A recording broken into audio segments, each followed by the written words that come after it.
Good evening, ladies and gentlemen. They've been playing organised knockout football in South Australia since 1907, when two members of the old Sturts Club, Mr Webb and Mr Harris, proposed to fund a new second trophy in addition to the one played for in the home and away league competition. It was to be competed for along the lines of the English FA Cup, and by 1911 Cambridge had clinched 3 victories in a row and had retained that trophy after beating South Adelaide, Port Adelaide and Sturt. Times changed and the Webb-Harris Trophy is now the Federation Cup. None of those original clubs exist these days. They've all either folded with time or merged with others to form new clubs. But the cup competition remains, interrupted only by war and pandemic. Here we are 119 years on, and it's 2026. Welcome to the first of 2 semi-finals of the South Australian Federation Cup, the 2026 edition. Cumberland United, 3 times winners, 1947, 1978 and 2009, and 4 times runners-up, facing Adelaide Ammonia Cobras side that have only ever got as far as a semi-final before, and that was way back in 1992. These 2 clubs are the closest of rivals right now. Both are second-tier clubs, sitting in State League 1, one in 8th and one in 9th in that league. They both scored 20 league goals this year. They're separated by a single point in the league. Even their grounds are just 2.7 kilometres apart. Not much closer than that. So familiar they are with each other that they actually meet again in the league in 3 days' time. But history and familiarity aside, these 2 are playing high stakes this evening. For the winner, it's a double prize, a place in the South Australian Cup final on Saturday the 11th of July, as well as a spot in the Australia Cup, a round of 32, which will be played in the last week of July. For the loser, the reality is that they'll have to focus on avoiding league relegation, and that would become their immediate and sole focus. I'm your lead commentator tonight, David Grant, and I'm joined by fellow commentator, football analyst, and a man of fine principles, Simon Jimenez. Simon, how are you? David, I'm excited, ready to go. Something special about this time of the year once we're deep into the respective league seasons. And things start to get a little bit hectic. The midweek fixtures, knockout football, it's what we love this time of the year, is when it gets really exciting. Absolutely. We'll take a little look at their road to the final. Adelaide Cobras, will start with them first in round 1. They had a 3-0 win over Ingle Farm. Jacob Sakalides and Bradley Villette were the goal scorers there. Sakalides scoring 2 in that one. In round 2, Adelaide Cobras 7-4 winners over Western Strikers. We'll get back to that one in a minute, Simon. It was 3-3 after the 90. In round 3, Croydon FC were the first NPL victims of Cobras. Cobras winning that one 3-1. And in round 4, Parahills Knights were the second NPL victims of Cobras. A 4-2 win there for Cobras. But back to that round 2 game, Cobras 7-4 winners over Western Strikers. Extraordinary stuff. Yeah, and from all reports, it was a really exciting one. Got a little bit heated because both sides got reduced to 10 men. Plenty of cup drama, which is exactly the type of emotion that we love to see and what this competition evokes. In terms of individual efforts, Stephanopoulos scored a brace off the bench, so pretty incredible stuff. Absolutely, and Cumberland, they've got here courtesy of 4 home wins. They were drawn against Northern Demons in round 1. They won that one 4-2. In round 2, they were 5-0 victors over Mount Barker. In round 3, 6-0 winners over Norlunga. And in round 4, 1-0 winners over Adelaide City. So just one NPL victim in that one, Simon. Yeah, and with that, it's fair to say that they probably got the more favourable draw out of these 2 teams. 3 State League 2 sides, they were favourite. They scored 15 goals even in the first 3 games. But they rose to the occasion in that 4th game against an absolute NPL powerhouse. Rimington scored in the 25th minute, then they maintained a clean sheet against an almost full-strength Adelaide City. So you can say what you want about runs through rounds 1 through 3. 4th, very challenging, and they got the job done. Well, we do have a couple of interviews that were pre-recorded with Ellison Dunton, the captain of Cumberland United, and Andreas Panay, his counterpart with Adelaide Cobras. We'll play that one now for you. It's a big opportunity for us. Don't think we're expecting to get where we are after a good result with City. Big for the sponsors, big for the club itself. Big opportunity for us. Had a bit of an up and down sort of start to the season, but when it comes to the big games, we've always been ready, been there, and managed to get results, which was a massive part of how we got a result at Adelaide City. Yeah, we're very much in the mindset of it's another game of football, another match to win. We're certainly not in a position that we're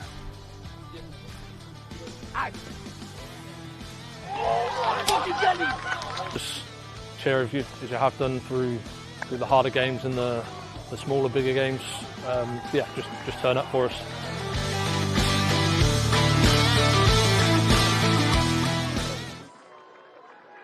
And hopefully the boys adapt to the new coach that's come in and we get our season back on track to where we believe we should be. I think he'll inject a new voice, new energy, and based off the first training session, the boys have picked that up quite well, and I think we will adapt to that hopefully starting this week. To be able to be this far in the competition is quite special, and I think just putting our club on the map, despite the recent results, the boys are confident every single week. We are confident. We know sort of what Cumberland are like, having played them over the last couple of years, and the boys are raring to go. Get out, support us, and hopefully we can just pay back that little bit of, just give you something to take home with you as a recognition for supporting us.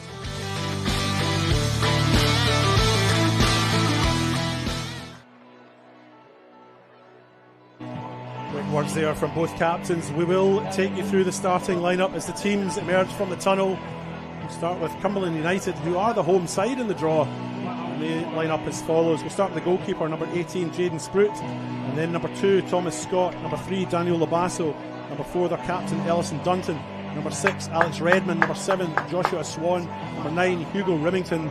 Number 12, Anik Warnakula Surya. Number 20, Diamond Min. Number 24, Peter Maradonis. And number 34, Hudson Wellington. On the bench they have Luke Schoen, Sebastian Tui, Jack Yule, Cade Elliott, Lachlan Wisniewski and Marcus Elul. Adelaide Cobras, they line up as follows. Number 4, Christopher Ashwood. Number 5, Jacob Sakaloudis. Number 7, Nicholas Harpus. Number 10, their captain, Andres Panay. Number 14, Boris Glushkov. Number 15, Bradley Vliet. Number 19, Augustus Williams. Number 22, Christos Stephanopoulos. Number 25, the goalkeeper, Dawson Bojanic. Number 37, Anas Antonio. Number 77, Pedro Almeida. On their bench they have Nicholas Harpus, Jesse Rodrigueza, Anthony Cuici, Andrew Nicola, Luis Consalvo and Jack Dawson. Cumberland are coming into this in the back of a 2-1 loss to the top side in State League 1, Adelaide Athletico. So a little bit of mixed form as they come into this one, Simon. And just before you give me some feedback in that, Cobras won the opening 4 games of State League 1. They were top of the league before they lost 8 in a row, but they have turned it around with a new coach there at Cobras. Yeah, so I think for me it's going to be a pretty even one. It's a difficult one to pick. They're both pretty comparable in terms of where they are at the moment. I think in terms of Cobras, they've got the more recent development of the new coach coming in. They've already had a little bit of a new coach bounce last week with getting that result. And we have seen that sort of affect teams going into these semi-finals as well. The most recent example is with Adelaide Croatia Raiders getting through the semi-final stage last year after having a new coach come in. So is that going to affect it tonight? We'll have to wait and see. Time will tell. The referee tonight is Christian Verdicchio. He's assisted by Nick Elligan on one side, Thomas Tembe on the other side. And we have the luxury of a 4th official tonight, Simon. Curtis Wordsworth is on the sidelines to make sure that everyone behaves themselves in an appropriate manner. And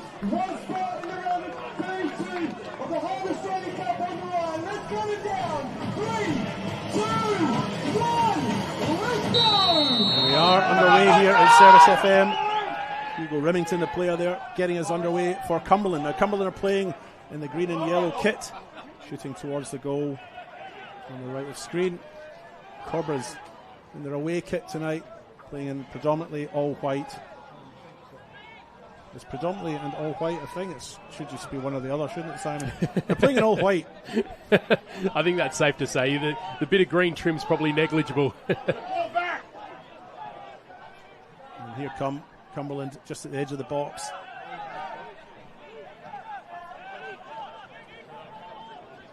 Just playing a little bit of possession football on that far side, but eventually Andreas Panay clears for Cobras. And the ball goes all the way back to Cumberland's goalkeeper, Jaden Sprout. He gets his first touch. And they seek to play it out from the back. It'll be interesting to see how these two teams start off if they do decide to implement a little bit of possession play. They haven't been, I guess, front runners in State League 1, it's fair to say, but I think pretty well evenly matched tonight. How will that affect the first 10 minutes we're about to see? Warner Kula Saraya tries to get his cross in on that far side for Cumberland. It's not clean, but they still have the ball. Dunton with a crossfield ball to this near side. Thomas Scott's underneath it. He'll make his way to the byline. Keeps it in. Goal kick is the outcome. This will be the first time we really get to see Adelaide Cobras do anything with it for the first minute and a half. It's all been going from left to right, the way of Cumberland United. As I mentioned in the lead-up, Cumberland have won this cup on 3 occasions, 1947, 1978 and 2009. That 1947 win was after extra time against the Port Adelaide side on the 11th of October of 1947 at Rowley Park Speedway on Torrens Road. It's no longer there as Hugo Remington picks the ball up, plays it inside. Remington's an interesting in for Cumberland United. He has missed the last couple, then comes back in tonight, so maybe a bit of a key. He's scored 2 goals throughout the cup run so far, so might be a source of goals for Cumberland tonight. And indeed, it was actually Hudson Wellington that picked the ball and he played it into Remington, but the two of them look very similar with that modern haircut. As this corner comes in, it's up to the back post. Up in the air it goes. Dunton gets his head to it. There's another chance at it. It's over to that far side. A swing and a miss there by Diamond Mint, but he still has it somehow. Cobras just really struggling to make inroads, but now they have the ball and they're coming away with it. Here's Stephanopoulos now.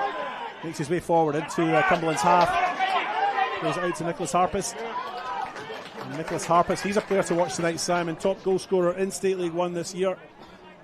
And 3 cup goals as well. Yeah, a huge tally so far with 9 goals throughout the HPG Home State League 1 competition. So, I mean, you can think mixed things when you have such an outstanding goal scorer. It's great to have a go-to person like that. But also, you know, it does make you think, have you got other players that are capable of contributing there? Throw in, comes into the middle. Wellington meets it with his head. Plays it out.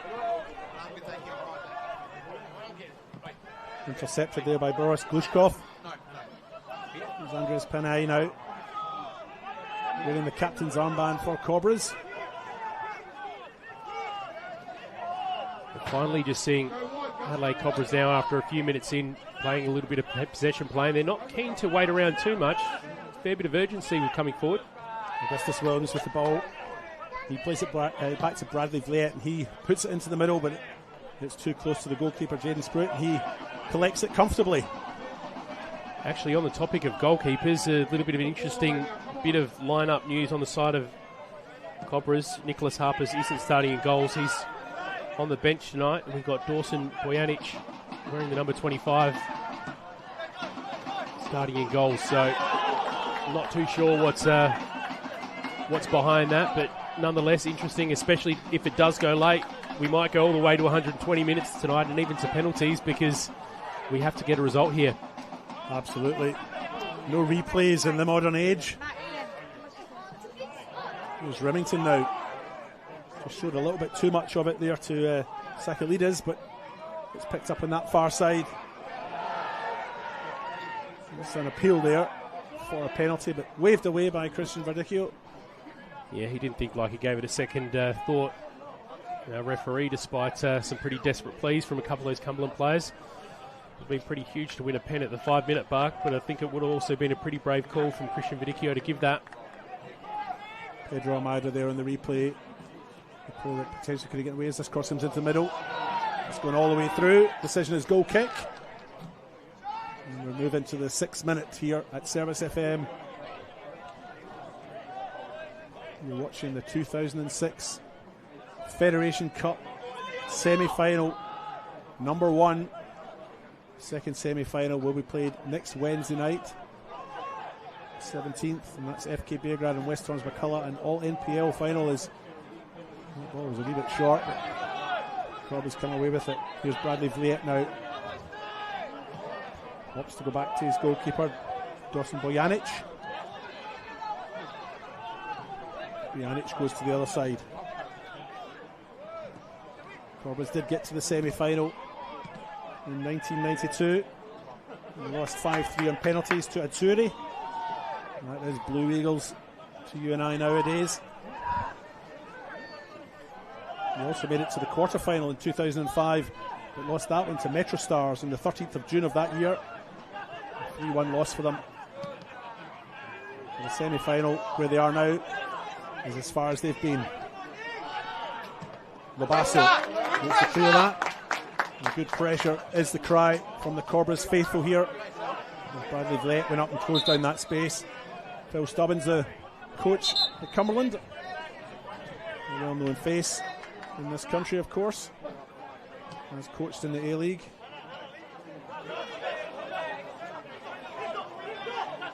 And it's a throw in this near side. Thomas Scott with it. Met by Vliet. Met again by Sakalidis. And again by Chris Ashwood.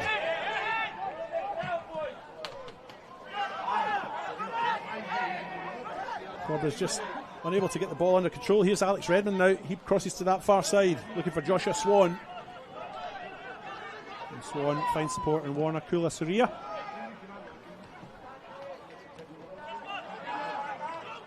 Augustus Williams.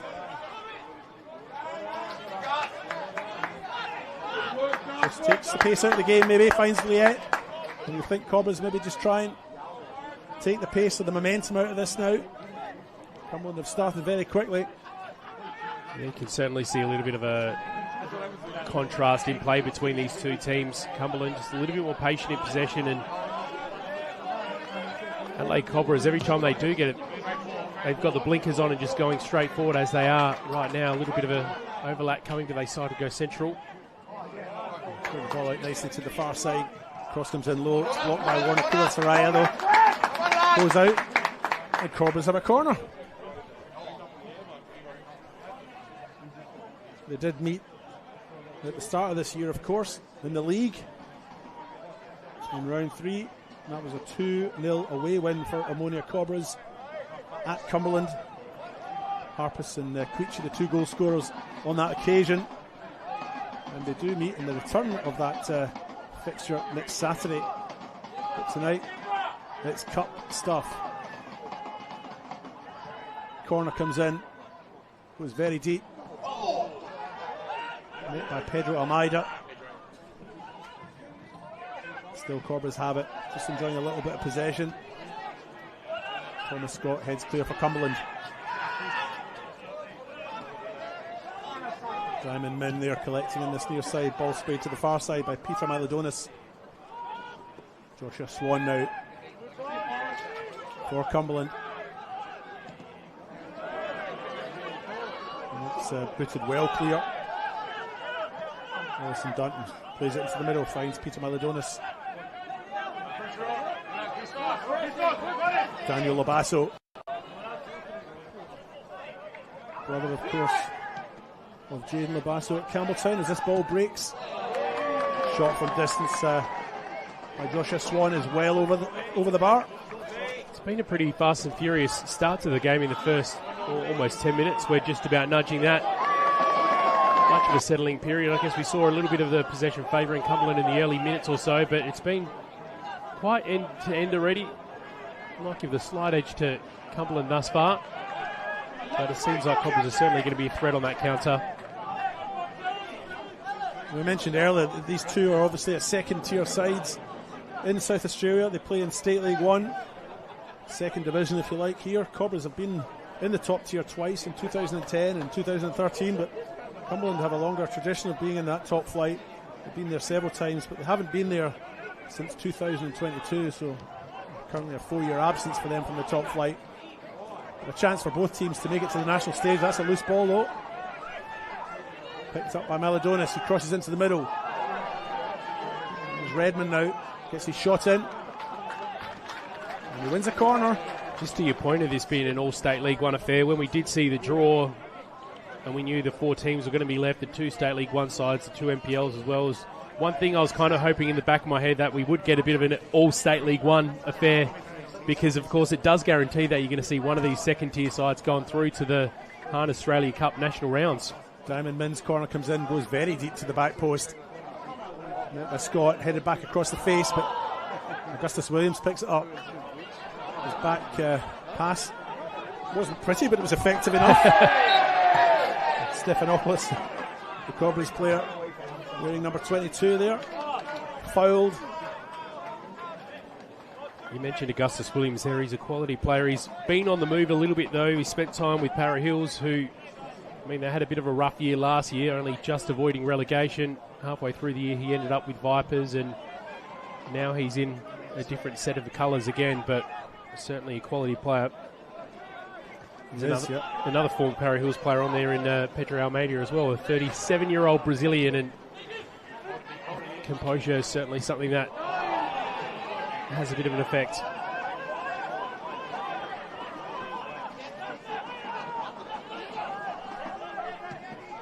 Augustus Williams, of course, also former Adelaide City. He was there with Aladdin Arabona. I remember the two of them were a striking partnership for a while there. Arabona now at Comets, of course. Nicholas Harpus up front, yet to really have an impact. I mean, we're only 13 minutes in, but he's yet to really have an impact, hasn't he? Top scorer in State League 1, as we mentioned before. Well, I think going back to a comment I made earlier, it's great when you got a player that's so effective, and with his 9 goals in the league alone, you know, he's certainly that. But also for Cumberland, it makes your objective really, really clear. Make sure that you do have that player covered. If you deal with them, you almost deal with the team. So they've only really had one good chance going forward at the moment, maybe 2 Cobras so far. So that's certainly a player that they'll be watching. It's like Labasso is one of the players that have the job on him.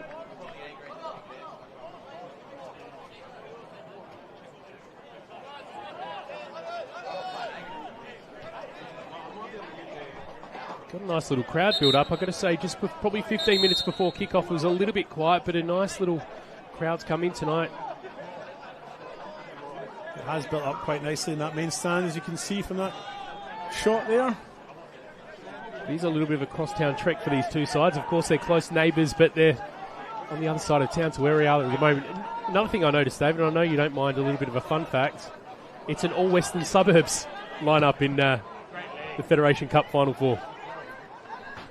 Make of that what you will. And 3 have been very close proximity between these two and West Torrens Bacala as well. Yeah. It's only, as I mentioned before, only 2.5 kilometres or so between the 2 grounds of the 2 teams that play tonight. They would have driven further than that just to get to this little stadium here in Adelaide's north. We're at Jeps Cross, which is probably about 8 kilometres north of the CBD. That's a good guess, I think.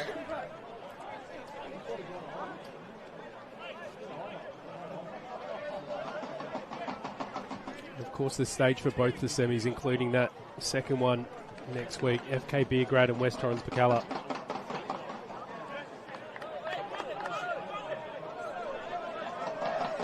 The second semi-final of the 2, of course. As Wellington picks the ball up, makes his way forward, finds Remington, his twin on that far side. Makes his way to the byline. There's shot off the bar! Smacked there by Peter Milodonis. And that's still shaking. Cobras coming forward again with a 10. A rugby tackle there by Anas Antonio, resulting in the first yellow card of the evening, but what a passage of play. Yeah, and I think in that instance, the Cobras players maybe just forced to react to that, just to shut down that, I guess, pressure that was being presented. You see that little advance from Remington there. What a shot that was, just banged into that crossbar. Cut back there by Hugo Remington to the byline, and Cobras had missed Peter Milodonis as he came in there. Certainly struck it well enough, but just a bit too high, and the integrity of the goal protected by Boljanic, saved only by the crossbar. Well, it was interesting because there was the 2 defenders in front of it, and neither of them got in the way of the ball. I mean, they both had to scramble and slide to get to it. Christian Verdicchio looked like toothpaste he was putting down there, Simon. He's got the Magic World Cup spray. That just looked like toothpaste. Here comes that free kick. Warner Kurasaraya to the back post. Too close to George Economy though. Collected by him. And Comets can maybe breathe a bit of a sigh of relief after that. 16 minutes gone. Well, they were lucky maybe to get out of jail free with that little passage from Cumberland United, but now it's up to Cobras to respond. Can they try to get the game back on their own terms and start to create their own opportunities? For the neutral observer, which is what we are, Simon, an early goal would have been quite the thing, wouldn't it? Because the longer these games go, of course, more coy the teams become as they seek to not, rather than aiming to score, they seek to not concede. Remember, it is 120 minutes and penalties if scores are locked at the end of regulation time. A winner must be found tonight. There's Ellison Dunton, that left foot of his goes up the line, looking for Hudson Wellington.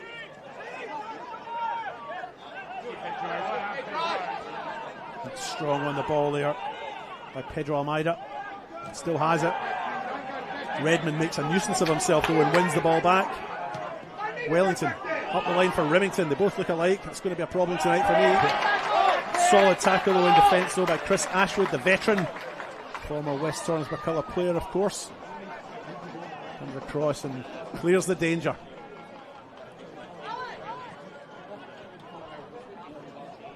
Now what can Adelaide Cobras do from this far side corner?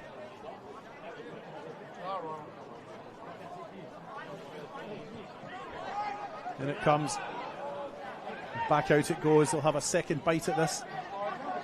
Back into the middle. Redmond chips it into the middle. Not a bad header, not a bad effort. But just wide by Labasso.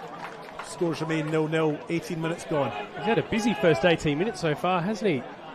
Bojanic. He's been the busier of the two goalkeepers. There's no doubt about that, Simon. By a long way. A sign of maybe Cumberland's intent.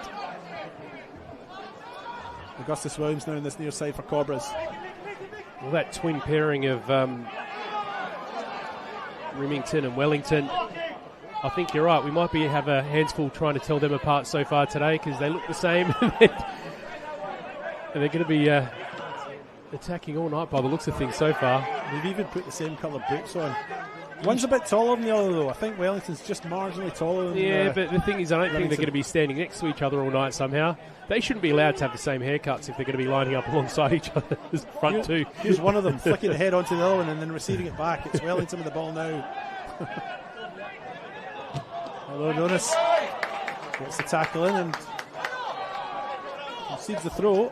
It's a bit reminiscent of the Harry Kill haircut of a certain era. Yeah, it is. It's a long time since I've had hair as flowing as that, to be able to style it that way. Ditto.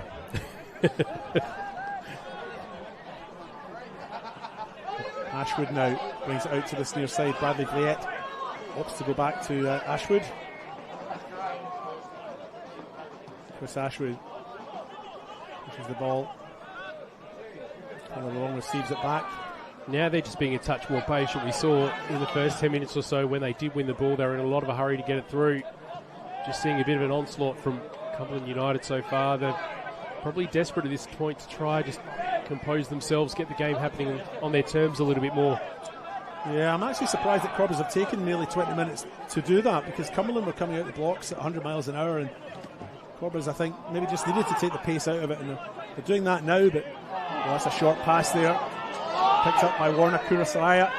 Lays in Remington, his first time shot goes to the far post, and it's 1-0 for Cumberland, and a fair reflection of play as the ball is put away for a 1-0 lead. Well, it was inevitable, that onslaught from Cumberland United early, that form of Hugo Remington in the early stages, then to break away almost right on cue. Just before them we said that Cobras were looking just a little bit more patient, and Cumberland United sat off them a little bit, let them play it out, maybe waited until they were feeling a little bit more comfortable, then started applying that pressure, won it back high and punished them for it. Hugo Remington gets his third goal in the Cup. He's actually only got one in the league so far, Simon, but he has two in the Cup, and that's his third. And as I mentioned before, I think we get an early goal or an early-ish goal in this game, and I think we're in for a treat for the rest of it. finally put away, wasn't it? He picked a spot beautifully. Far post. Little glance up before he hit it away. Wheels away to the corner flag there. Maybe needs to work a little bit in the celebration, but yeah, he got to the corner flag and didn't know what to do. Joy. I think the tricky part for Cobras, you said it does light a bit of a spark under this game, but I think Cobras have only been chasing up until this point anyway, so it changes the scoreboard, but it doesn't change their objective. Ball in the middle. Harper's the target. He's really not seen much of it so far in this game. State League One's top scorer, just ahead of Matt Taylor of Salisbury United and Ali Aquil of Olympic. They both get 8. Nicholas Harpers has 9 in that competition. But he's really not had an impact just yet here. And they've really yet to test the goal protected by Jaden Sprout at Cumberland's end. There's Andreas Panay. Cobras through and through. Did all his juniors here, the captain of this Greek Cypriot Heritage Club, of course. And they've got their new coach that hails from that same heritage as well, George Osakonomu, who's joined them. He had that one game with them so far, so I guess consistent with that club history and heritage. Marcus tries to turn.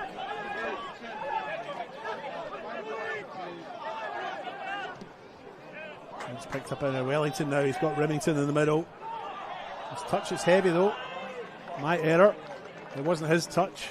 It was a Cobras touch. He's gone out for a corner. And no matter how though Dust protest Pedro Almeida, Christian Verdicchio was not for changing his mind, and it is a corner for Cumberland on that far side. Diamond Min with it. I think he's got bigger problems to worry about other than just the corner the way they're going at the moment. Cumberland United looking like a real handful so far. Corner comes in near post. Oh, off that post. And that happened very quickly. We'll get a little replay to see who that came off. I think it came off one of the Cobras players.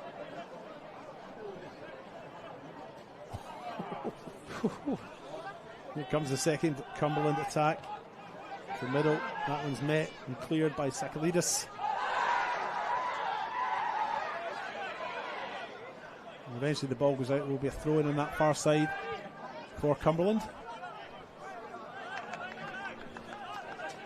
Joshua Swan makes his way over for it. We're going to see one of these long throws that seem to be all the rage at the moment. It's the middle it goes. Wellington looks to flick it on. It's met and cleared by Anas Antonio. Now Augustus Williams, who's popped up on the right hand side. Keep an eye on that one, Simon. There might have been a swap.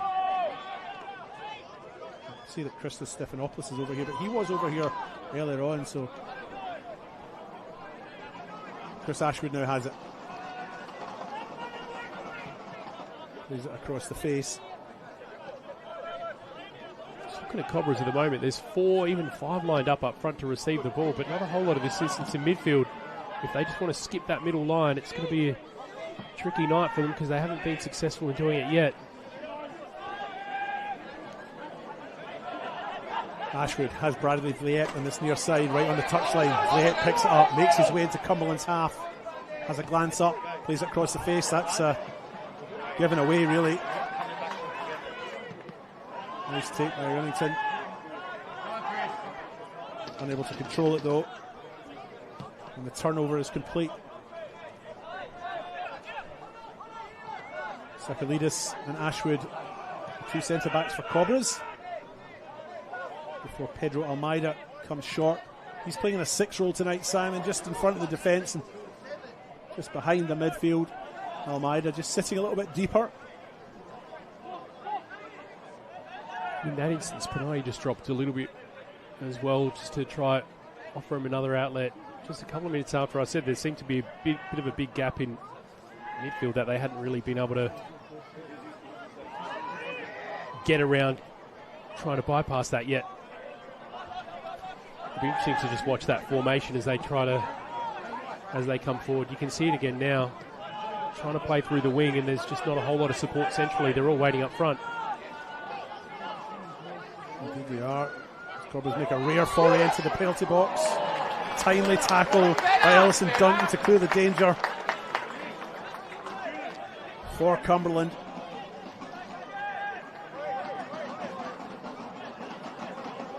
Well, the work's gone up the wing that time, didn't it? Absolutely, yeah. Stephanopoulos looked a real threat as he went in there. And Antonio makes his way down to take the corner.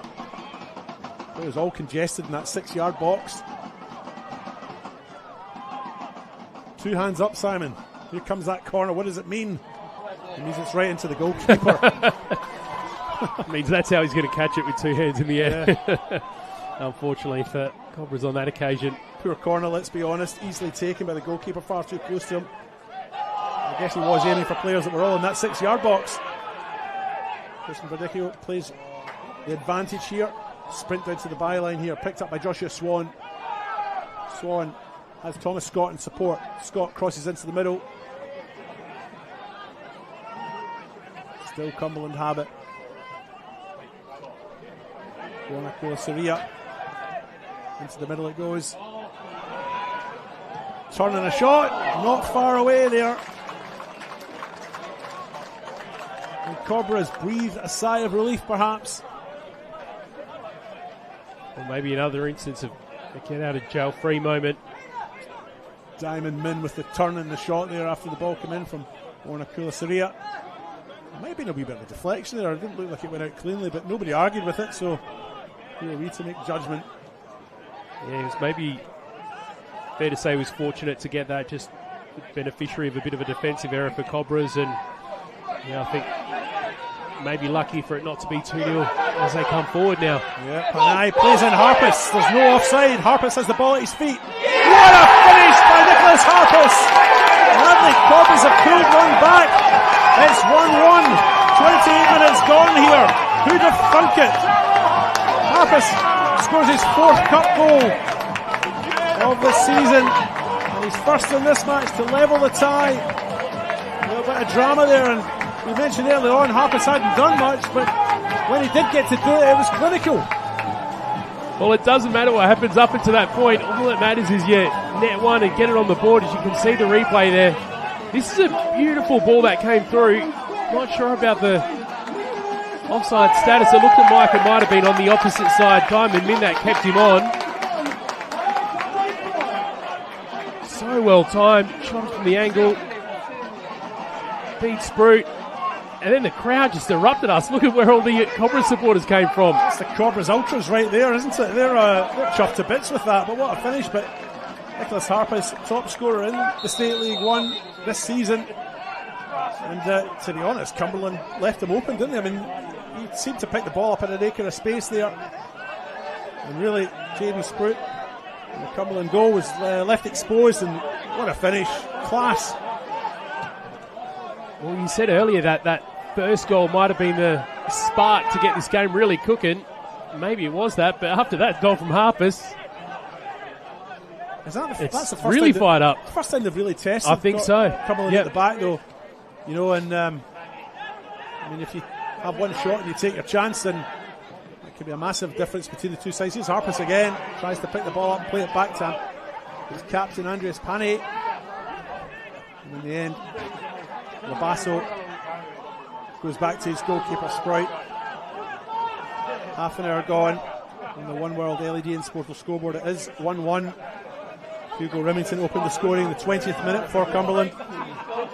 Nicholas Harpus pulled one back just 1 minute ago. Cup semi-final, should I say, football. Wonderful stuff.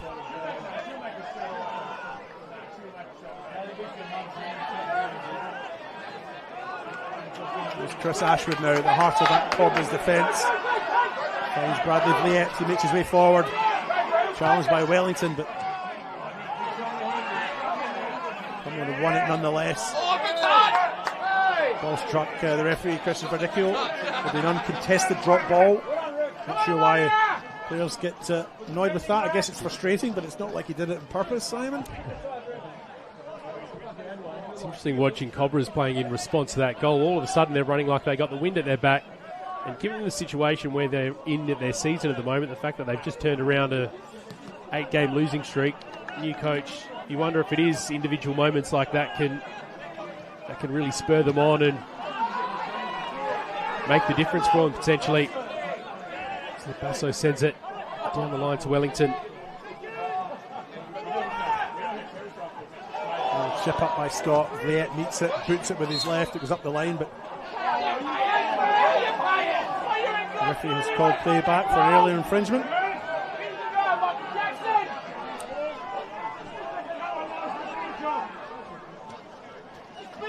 The new Adelaide Ammonia Cobras coach was only announced on the 7th of June, so just a few days ago. Georgios Economou, former professional player having played in Europe, comes from Paphos in Cyprus. He's coached there in the 1st and 2nd division and has a 100% record since he arrived, because they played at the weekend and won. Ball comes into the middle from that free kick. It comes all the way back out. Aladonis meets it, pops it up into the air. Tonight, Warnock makes his way down the left, into the box he goes, trying to get his cross in. He goes back to Swan. Swan on his left, feeds it along the ground. He was looking for Wellington.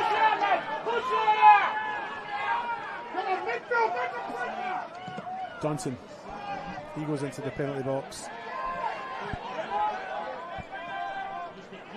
Now it's Stephanopoulos. Goes back to Viet. Viet clears. Harpers is up there lurking, but Mabasso meets it unchallenged.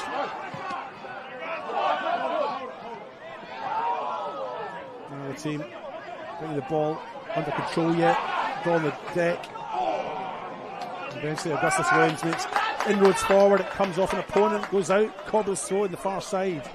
Boris Glushkov to take.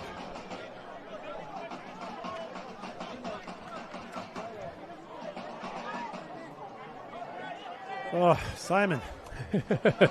What an exciting first half. 33 minutes gone over there. Ready to catch your breath after it's just been a bit of a fast and furious last 5 minutes. Definitely. I'm exhausted watching it, never mind how they must feel playing it. As this throw-in's taken, Alex Redmond picks it up for Cumberland. Williams on that far side. Threads it through, they find a bit of space in that right. Ball comes into the middle, it's taken down nicely. Oh, it was taken down nicely by Nicholas Harpus, but the resultant kick well over the bar there by Anast Antoniou. You can see how dangerous they are when they eventually do break forward. Just a bit heavy on the touch from Harpus, but Antoniou happy to try have a shot in follow-up. He didn't get the body right though, did he? I mean, he leant back and he sort of sliced it, so as we see the Cobras ultras behind the goal there. They've got musical instruments and everything, eh? Full percussion behind Jaden Sprout's goal. Just being a bit more aggressive with the defending now. Cobras not sitting quite so far back and absorbing that pressure from Cumberland. When that ball comes in, they're coming out to meet the receiving player and contest for it then.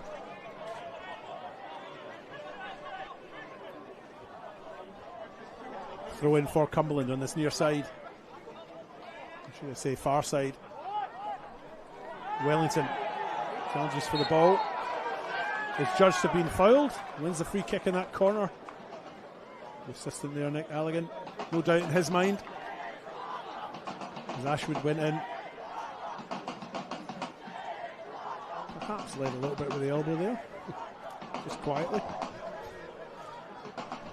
Simon Mint to take. Yep.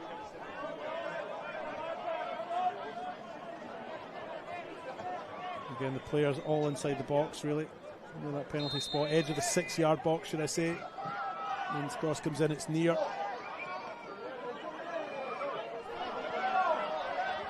And then again. Feeds it back to Mylodonis. He decides to go long. And central. Boris Glushkov is there, and he'll clear this one for Cobras.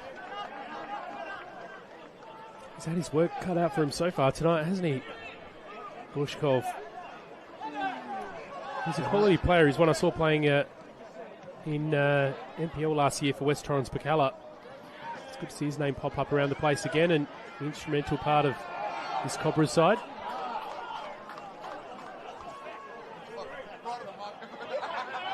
Ball out again. Throw in.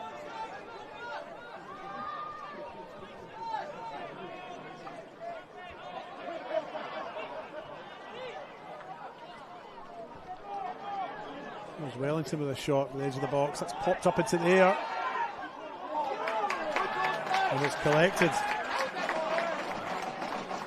by Dawson Bojanic at the feet of Joshua Swan. Bojanic feeds it back out. We're back underway here at Service FM. 37 minutes gone on that One World LED and Sportal scoreboard. It is 1-1. Hugo Remington goal for Cumberland in the 20th minute, cancelled out by Nicholas Harpus in the 29th minute.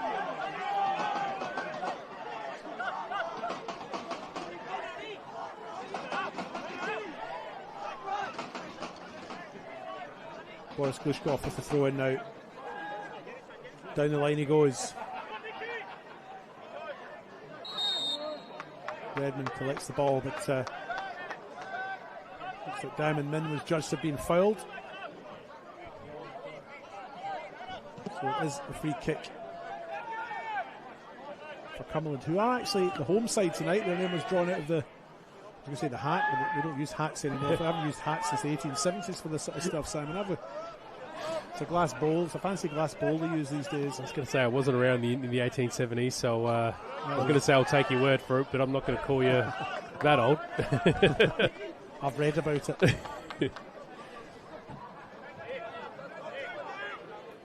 Boris Glushkov will take the throw. He'll go down the line. And we talked a little bit earlier on about how Cobras had just taken the momentum out of the game. Cumberland had started at 100 miles an hour in the first 30 minutes or so. It was very fast paced, but just lost a little bit of that momentum over the last sort of 5 or 10 minutes.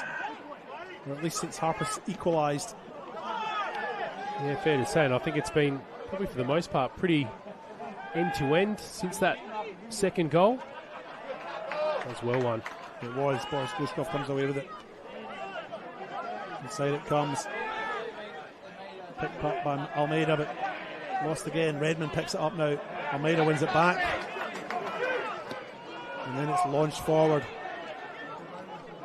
Met somewhat unorthodoxly by Thomas Scott. Now it's Nicholas Harpus. Tries to play a 1-2 with Stephanopoulos. It doesn't come off. Cobras still have it. Chris Ashwood back in his own half. Finds Jacob Sakalidis and receives it back. 5 minutes till the interval now.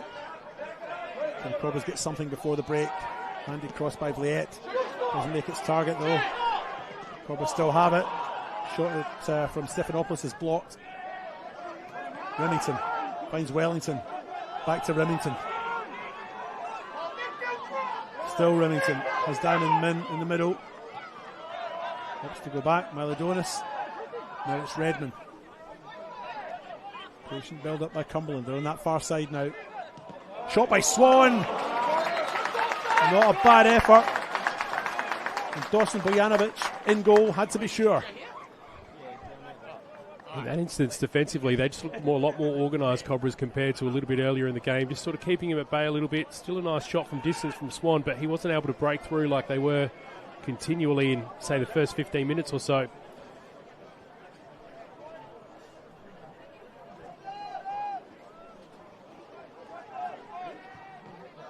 comes that corner. Just missed by Dunton. Thomas Scott picks it up on that far side, finds Swan.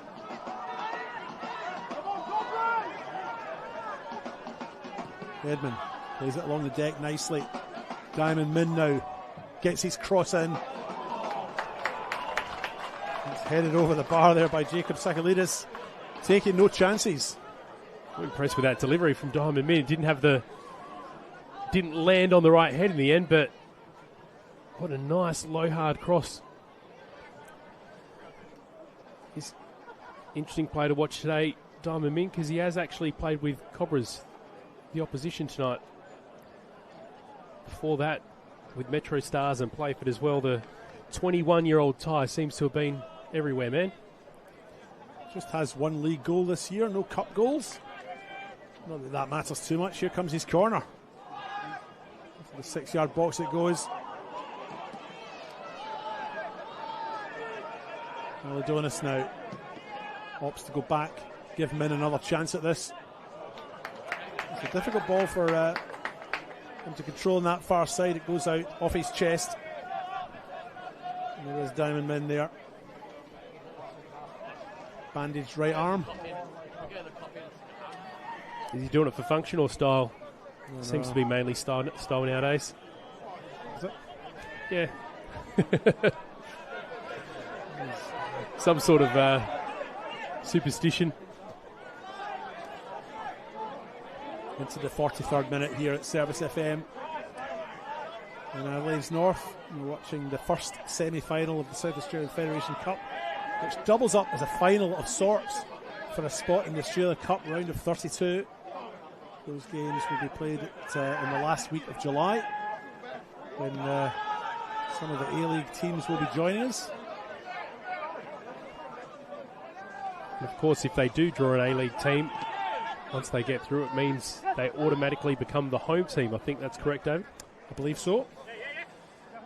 So it's really exciting, but I do wonder for both these teams, given the situation they're in their season at the moment, what's your higher priority? Is it to get through the national stage? Is it to make sure you're not into a relegation place? Do you try battle on both fronts? I don't know. Yeah, I mean, it's an interesting question, isn't it? Because the Australia Cup is obviously a chance to play in the national stage, to host a Melbourne Victory or a Western Sydney Wanderers, or even, you know, one of those big name teams.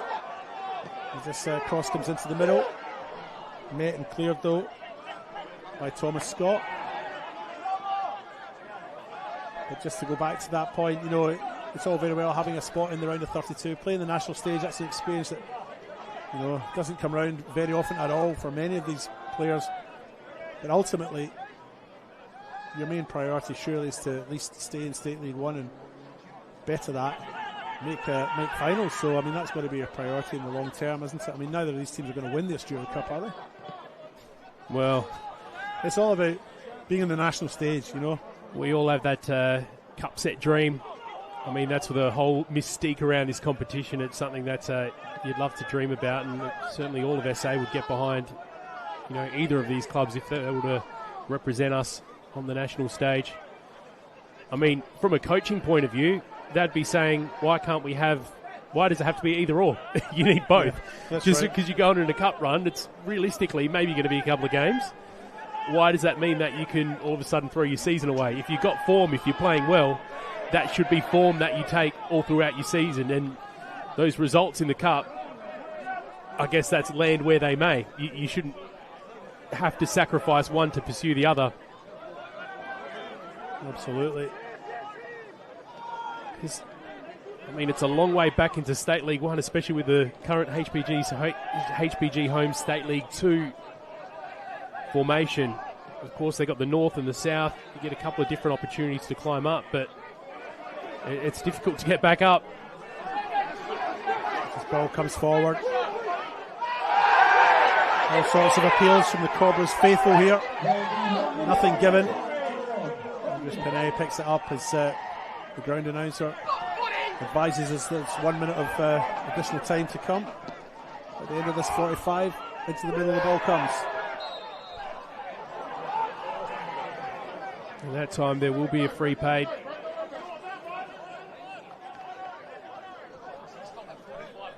Not surprising that we've only got the 1 minute, given it's been quite a free-flowing game despite the couple of goals that we've seen.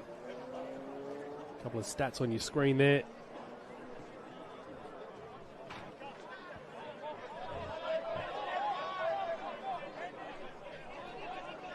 Goal kick.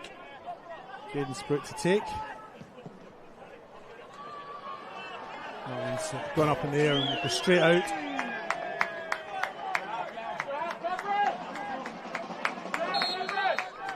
And indeed, Christian Verdicchio, right on 46 minutes, says that's it for the first half. players make their way off down the tunnel there. Simon, what have you made of that first half? Pretty even overall. I think the first 15 minutes had domination from one side in Cumberland United, but with the fact that after they scored their goal, Cobras were able to respond, and since then the game's really opened up. Has that been, due to Cobras being a little bit more organised defensively? Has it been due to the game just opening up and things maybe getting a little bit more lax and open throughout the field? Either way, it's made for a pretty exciting end-to-end fixture, and at the moment, could go either way. Might even go to 120 minutes plus pens. Absolutely, yeah. Fairly fast-paced opening sort of 20 minutes until the first goal was scored. As we look at the highlights here of this first half, Cumberland maybe started slightly stronger of the two. Hugo Remington eventually was the player that opened the goal. The goal count here, not before Cumberland had hit the bar at least on one occasion. First yellow card there we saw. A fine tackle there by Chris Ashwood to deny Hugo Remington as he raced forward. There's a lot of highlights the way of Cumberland, isn't there? You saw that shot that banged into the crossbar, a couple near misses, and there was this. Yeah, little lapse at the back there in the Cobras defensive line, and Hugo Remington took full advantage of it. Fine finish to that far post, wasn't it, to give Cumberland the lead in the 20th minute. And that's when Cobras started to build a little bit of momentum, but great ball through to Harpus. Yeah, top scorer in State League 1 with the goal at his mercy and the goalkeeper at his mercy, and it made no difference. A finely placed shot to the far post for Nicholas Harpus, and went over there to celebrate with his adoring multitude of fans. And a little half chance there for Swan. We also had this one which was pushed over the bar by Janovic. It's certainly a game that ebbed and flowed. I think it died maybe a little bit of a death after that second goal was scored. You can see there are very few shots on target. But I don't think that really tells the story. It felt like a few more than that, especially going forward to Cumberland. When you look at shots on target, I think it doesn't quite tell the story, especially in that first 20 minutes or so. Well, neither goalkeeper, I suppose, was thoroughly tested other than the goals that were scored. They obviously couldn't stop them because they went in, sort of thing. But it's interesting to see that the shots on target are so low. I just feels like it has been more, like you said. Yeah, 8 corners for Cumberland United, but I guess even with that, unable to really capitalise on it. But pretty open game, especially as that went on, especially in the last 15 minutes or so. It really could have landed either way, and I really couldn't pick either side over the other at this point. Just the one yellow card there for Anas Antonio. Next week, of course, it's the second semi-final. West Torrens McCullough. Cup winners since they became West Torrens McCullough in 1987 and runners-up in 1997. And they take on FK Belgrade, also known as White City, back in the day. 5 times Cup winners in 1980, 1983, 1993, 1996 and 2005. That game is being played next Wednesday, the 17th of June 2026 at 7:15 p.m. at Service FM. The other thing I've got to tell you about, Simon, Football South Australia is excited to announce the launch of the FSA World Championships, a new school holiday tournament set to bring together young players across 2 days to celebrate the FIFA World Cup. It's going to be held at Service FM Stadium. That's right here on Tuesday the 7th of July and Wednesday the 8th of July. The tournament will give junior players the chance to represent World Cup teams in a tournament format. I know which team you'd like to represent, Simon. Go on. Scotland, right? Absolutely not. Okay. This FSA World Championships will be open to players from under 11 mixed right through to under 17 mixed. The tournament will feature 6 age groups, with each team able to register a maximum of 10 players. The event is designed to provide players with an exciting tournament experience while encouraging teamwork, participation and a love of the game. There's also prizes awarded to the winners. Do you want to know what the key dates are, Simon, or do you want to tell me what the key dates are? Well, nominations open. They've already opened on the 18th of May and they close on the 22nd of June. The live draw is to be confirmed. The final fixtures will be available on the 1st of July. So 7th of July, 8th of July, it's all going to be happening these school holidays, and players, teams and families are encouraged to get involved and be part of what promises to be an exciting new football event in Football SA. And We're all part of World Cup fever now, aren't we? We absolutely. I'll give you one more chance to get that question right. If you were to pick a team in this World Cup championship, come on, Simon, who would it be? I'm half Italian and half Argentinian. You want me to pick Scotland? Absolutely not. I think you and I should probably go and have a little break. We'll be back with the second half in about 10 minutes, folks. Don't go anywhere. It is 1-1 on that One World LED and Sportal scoreboard here in the first semi-final between Cumberland and Adelaide Cobras. Back soon. Yo guys, you seen this? It's coming. What do you want about? Bro, it's actually coming. No way. FSA World Champs. You guys have been asking, we listened. The FSA World Champs is coming. This school holidays, we're bringing the world stage to Adelaide. Here's the breakdown. From 11s to 17s, and everyone in between. 10 players, 1 squad. Lock them in before someone else does. Sign up, get your country, and represent your nation. Nominations are open now, but don't sleep on it. Spots are limited.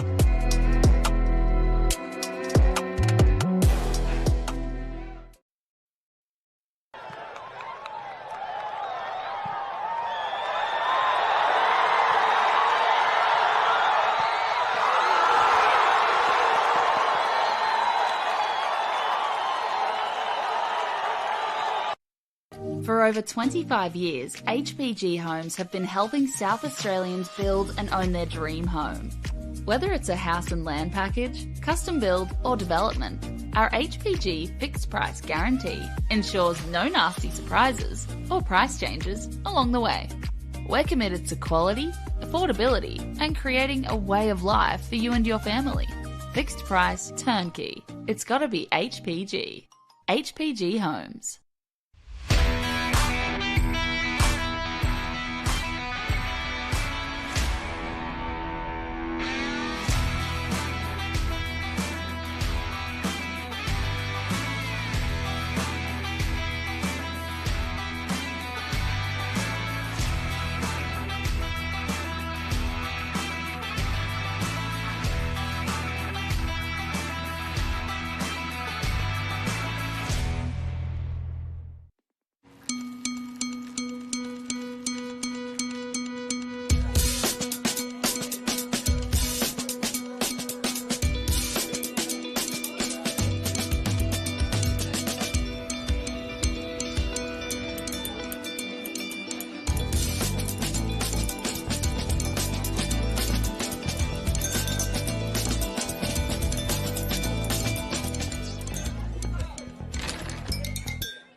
I just want to make an impact. Hop in. Where are we going? Everywhere. There are so many career paths with SAPOL, from operations to CSI. You can walk the beat or work somewhere a little quieter. If you want to make a difference, there's a career at SAPOL for you. Hey, it's going to be all right. Call up the search. Find where you belong in blue. Search SAPOL Careers. At Service FM, we know every workplace is different. Every challenge is unique. That's why we personalise our services to our customers' different needs across different industries. From medical to mining and manufacturing, hospitality to healthcare, commercial to defence. So when you need to create a better work environment, you need Service FM. Proud partner with Football South Australia.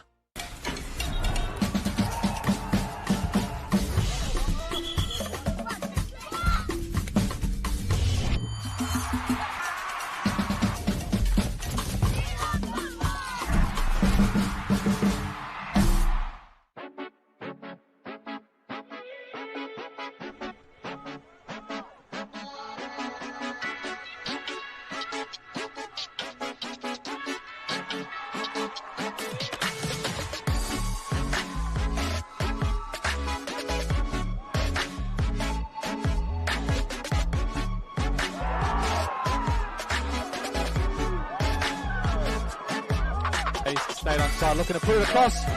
Deflected and it's still alive. Turns Vidmar and Dorigo now tries to shoot. Still going. Welsh puts the ball in. And there's the goal. Welsh for George Blackwood. We can't get this goal scorer wrong. He's done it 10 times.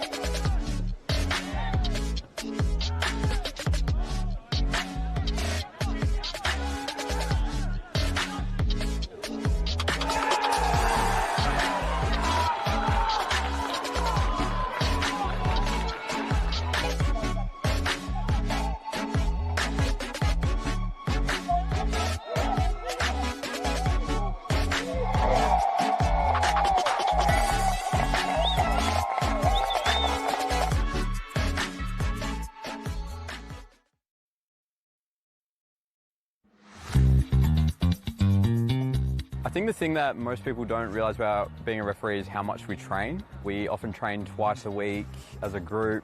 Then we have coaching sessions where we go through videos and look back at past few weeks. And then any of the outside of training stuff that we do, like our gym work and watching matches back and all that. All the extra time outside of match days are the big things for us.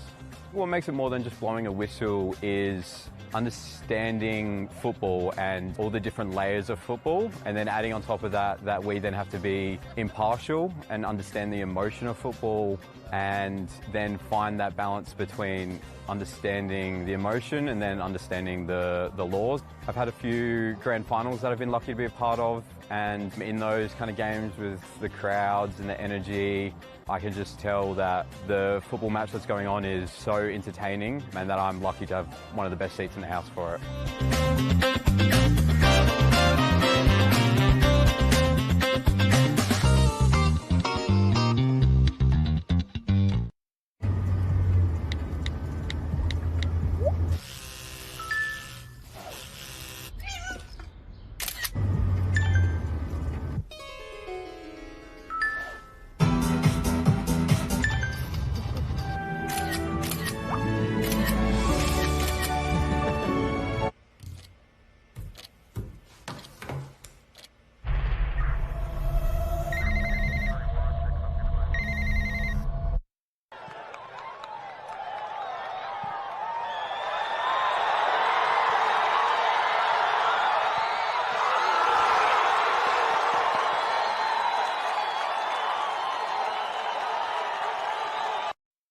For over 25 years, HPG Homes have been helping South Australians build and own their dream home. Whether it's a house and land package, custom build or development, our HPG fixed price guarantee ensures no nasty surprises or price changes along the way. We're committed to quality, affordability and creating a way of life for you and your family. Fixed price, turnkey. It's gotta be HPG. HPG Homes. Adelaide wakes up with 5AA, David Penberthy and Will Goodings, Tom Wren for sport, Jade Robran on the scene as it happens, Jess Adamson with the news that matters to Adelaide, Breakfast with David and Will, bringing together the names you trust with everything you need to know to start your day. Always live, always local and only on 5AA, always Adelaide.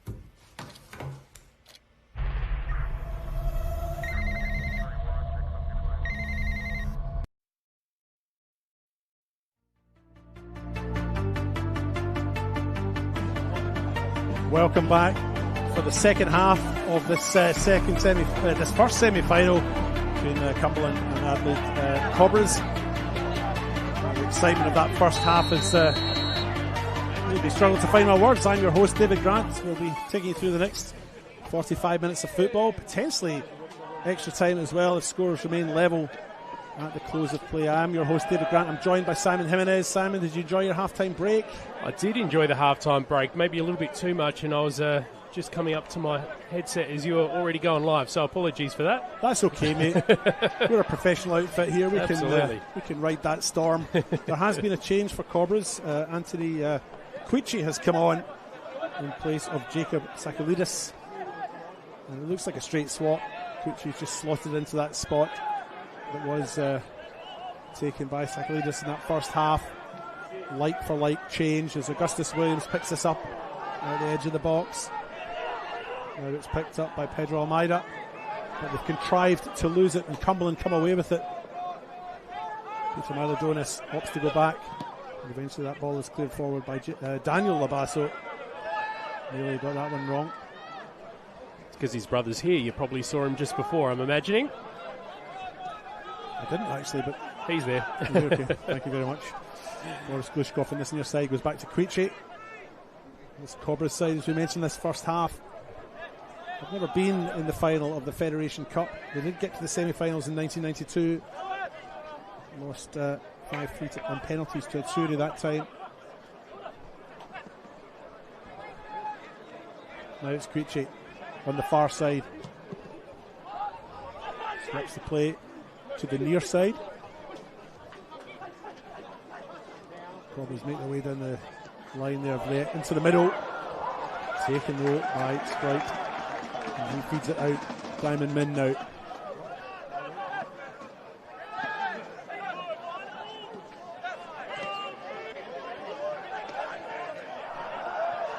Well, they really dominated in the first 20 minutes or so in the first half. Looks like things haven't quite started in the second as they did in the first for Cumberland so far. Looks like Cobras just a little bit more up for the challenge at the moment. Swan at the edge of the box, has a shot. It's blocked by Quiche though. Picked up by Milodonis. Makes his way in towards the edge of the box again. Redmond collects now for Cumberland. He's got 3 opponents on him. I'm not sure if that's an overcommitment or not. It worked out in the end for Cobras. They have possession. Antonio. Oh, he's passing short. Picked up gracefully by Peter Milodonis. He crosses into the middle. Quiche onto his feet quickly. Clears the danger. Maybe temporarily. And this second half has started much in the way that the first half had started, with Cumberland really being the dominant of the two sides for the opening exchanges.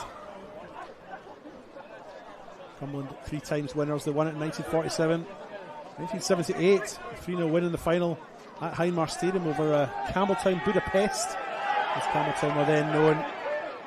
En route to that 1978 final, they beat APAC 2-0 in the first round, FK Beograd 2-1 in the second round, and Enfield Victoria 2-1 in the third round, and then beat Adelaide Croatia 2-1 in the semi-finals.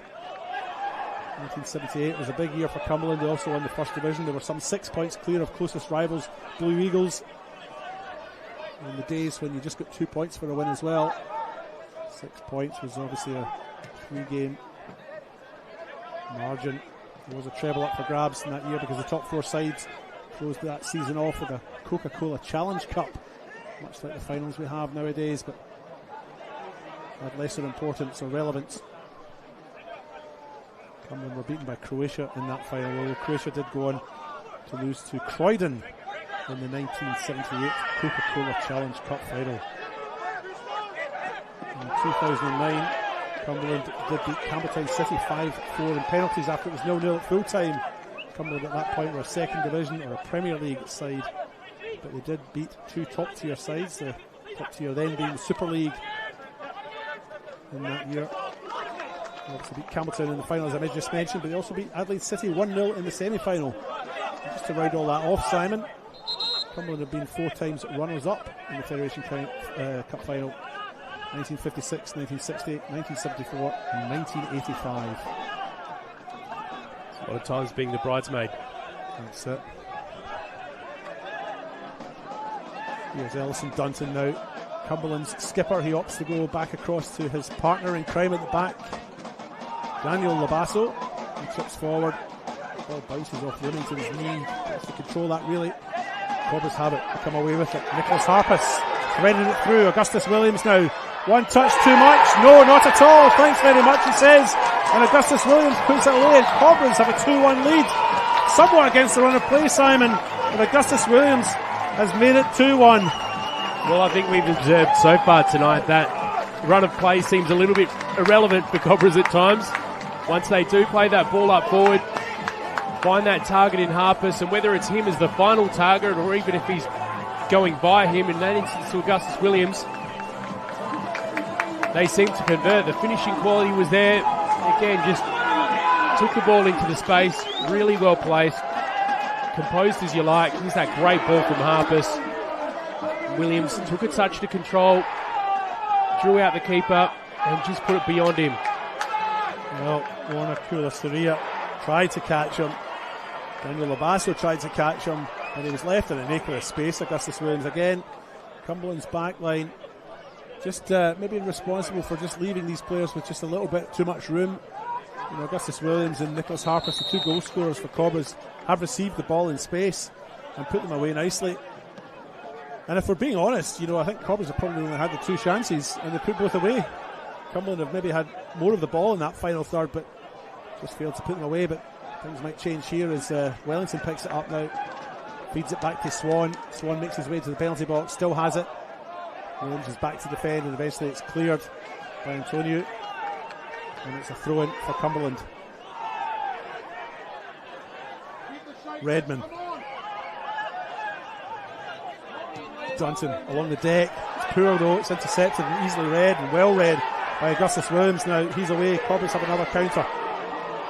They've lost the momentum, but they still have the ball. Now it's Anas Antonio, but he's judged to be offside.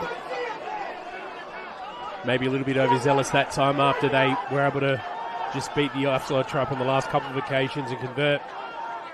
It looked like a mile off in that instance, to be perfectly honest. But to the point of something you were saying just a moment ago about the chances, we saw the stats at half-time, the shot count, and it was probably a little bit more even than we thought. And a conversation that we had at half-time as well, it seemed a little bit more lopsided the way of Cumberland because they've just had so much possession outside the 18-yard box. They just seem to have acres of space, plenty of time, and the Bulls just spent so much of the game there, especially throughout that first half. Cobras on the flip side, they just need to play that long ball through the middle, and when they do find their target, they seem to be pretty efficient in converting it. These two, of course, both compete in the same league, State League 1. And they did meet earlier this year. In round 3, Adelaide Ammonia Cobras with a 2-0 win at Cumberland then. Nicholas Harpus and Anthony Quici, the goal scorers in that tie. And then over the last 8 meetings going back to 2023, Cumberland have had the upper hand. 5 wins to Cobras' 2 wins, and there's been 1 draw between the two. That draw back in round 9 of 2024, a 1-1 draw at Cumberland.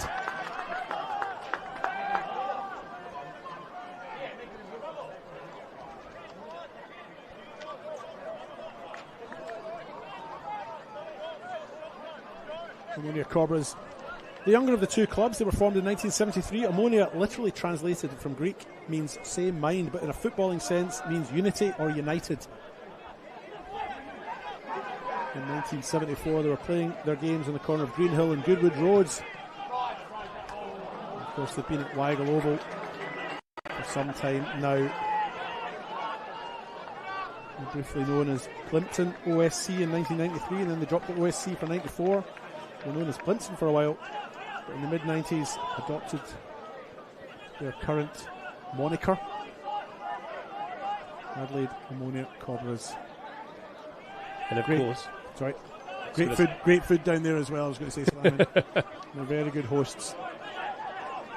And I was going to say, obviously you knew the Greek translation off the top of your head as well. I must confess I had to engage the services of some of my friends from that nation just to confirm. I actually kind of already knew it, but I needed to confirm it. So, being the worldly gentleman you are, that's it.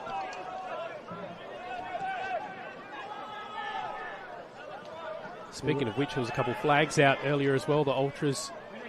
There was a Greek flag as well. There's a Cypriot one now. They were nice and vocal, especially after that first goal from Harpus in the first half. They're quieting down a little bit now. Maybe they're happy with the 2-1 lead. As I mentioned before, they have been in the top tier twice, 2010, 2013, but obviously 13 years since they were last in the top tier. I'm sure they dearly love to be back up there again. Admitted to the Federation competition in the very late 80s. Until then, they were a SASL, or a South Australian Amateur Soccer League side, playing in Sunday Division 1.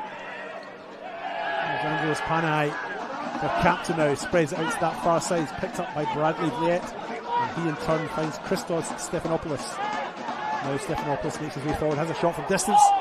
Spilled there by Sprout, but collected at the second attempt. Looks like Cumberland is just getting a little bit more jittery, because with that possession he drew 4 different players to him.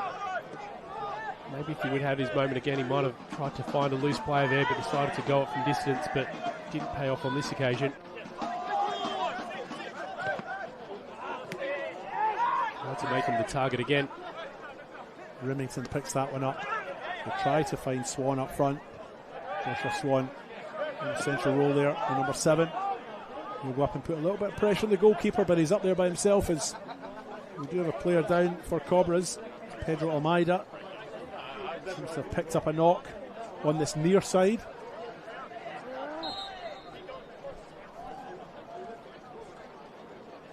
Holding his ankle and shin. And the physician has been summoned, Simon. A little replay here of this challenge.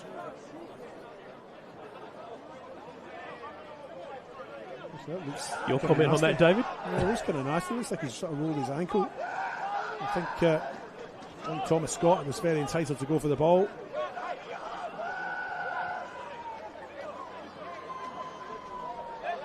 I'm curious to see that replay again. Was it the front or back foot?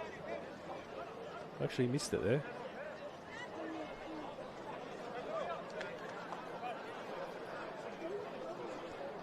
Yeah, it's that left foot that is. Yeah, it's his left is limping on, and his left is sort of rolled, but Scott was entitled to go for the ball there, but that looked a sore one.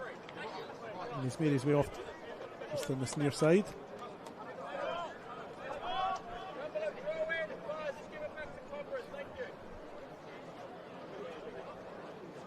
No magic sponge. Just a spray they use these days, isn't it? It is 2026.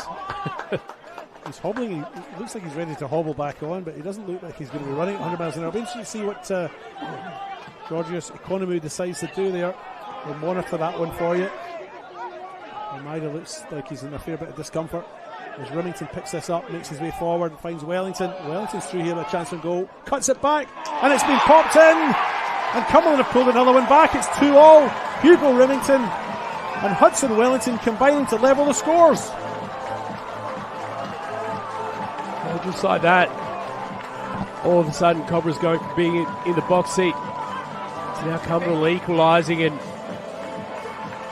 I mean, it's been a little bit more stop-start over the last 5 minutes, but the general gameplay certainly favoured Cumberland, so they'll probably be fairly comfortable where they are at the moment.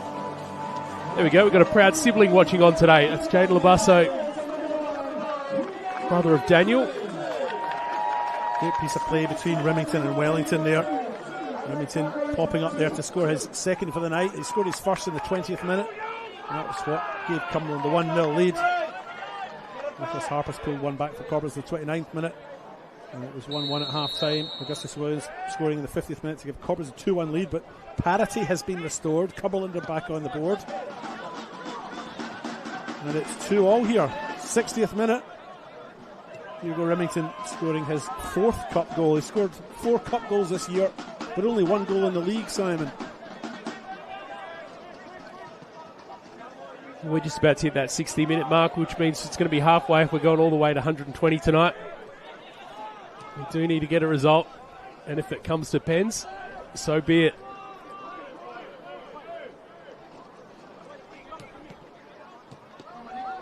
Johnson read that well, robbed Harpus of it, but been picked back up here by Almeida, who's moving around on that ankle okay. Yeah, he seems to have recovered pretty well.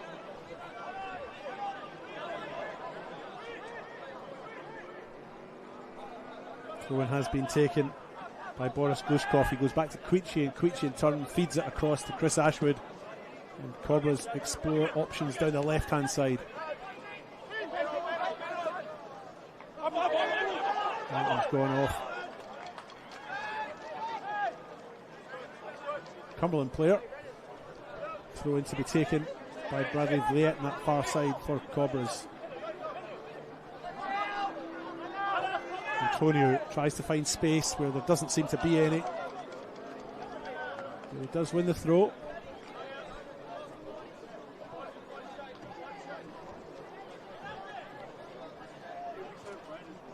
That Greek and Cyprus flag seems to have shown its face again. It's taking up residence behind the attacking goal.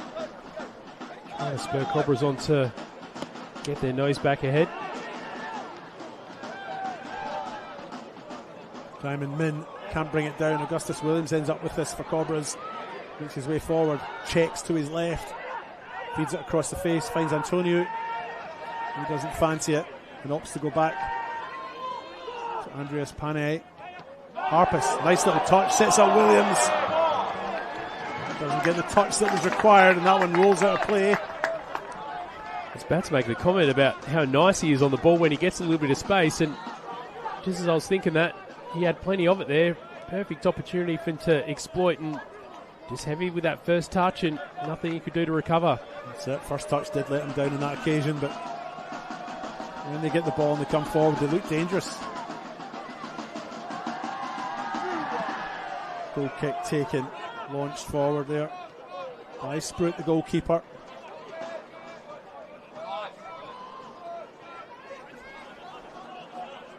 Diamond Min appeals for the throw-in. Very well under pressure, I think, they're in, even to eventually win the throw-in. Actually, free kick, mind you. It was a free kick, yeah. Our view down there, to be fair, is somewhat obstructed on that far side. But it is a free kick. Diamond Min with it. Just in front of the Cumberland bench. Takes it. He goes short. Finds Redmond. He won't shoot from here, will he? He will. But it's blocked by Antonio. Cumberland still have it. Cross comes in. Met by Ashwood. A clumsy header, but effective nonetheless.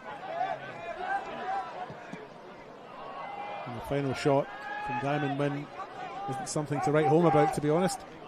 Well over the bar. Ambitious, to say the least, and execution didn't quite match that ambition. Although, on the replay, maybe looked a little bit closer, but still miles off, safe to say. Worth the shot.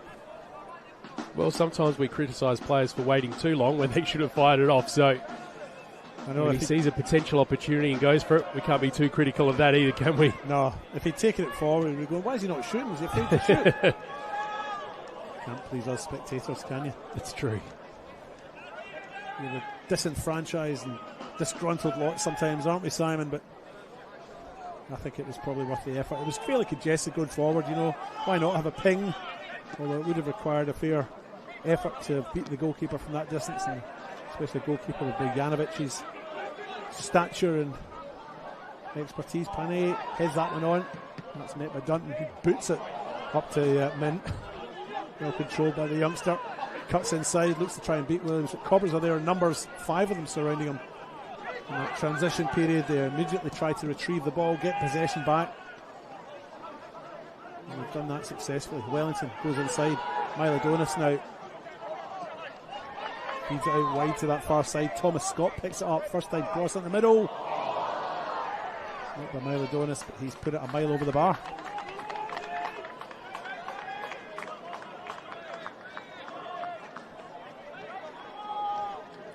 Cross was good.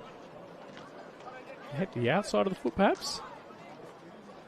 A bit tricky to tell on the replay. It was just a little bit too much. Looked like it motion there. Sort of looked like it came off the top of his boot and skied.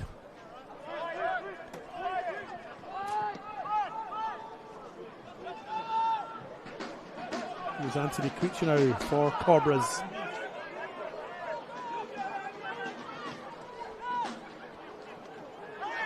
Challenged by Labasso. Maridonis picks it up. And that's Thomas Scott, who goes back to his goalkeeper, Jaden Scruton. He clears. Into the night sky it goes. Back down it comes. Met by Pane, played by Cucci. It's just at this moment in time that I sort of feel, Simon, you can see how big this park is. You know, this Service FM Stadium is a large pitch, and gaps just maybe opening up a little bit through that midfield. Spaces opening up in the midfield as the players, I'm not going to say they're tired, but it's still only the 65th minute, but it does look like space was opening up a bit there. It did feel like that sort of towards the latter part of the first half, I think, as well. And that was even a bit of a conversation we had at half-time. Was that due to either side being a little bit more organised, or just the game generally becoming a little bit more open as the players just got a little bit more fatigued and that set in? But back to your original point, you're right, it's an absolutely huge pitch. I was fortunate enough to be at the summit for the Apex Steel WMPL, WSL semis on the weekend, and they've got a couple of really nice artificial pitches, beautiful setting. But you just see the difference in pitch size between those and this massive main one at Service FM. It's Joshua Sloan on that left-hand side. Ball comes back to Diamond Min, and he finds his captain, Ellison Dunton. Dunton with the right. That'll be too near the goalkeeper. Comfortably taken there by Dawson Bojanovic. 2-2. 25 minutes remain. This game finally poised, that's all I was going to say. Over to you, Simon.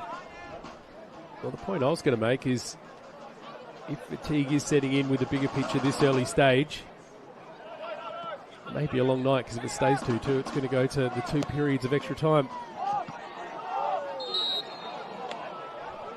Nice attempt there by Nicholas Harpus. Just to play in his teammate on that far side.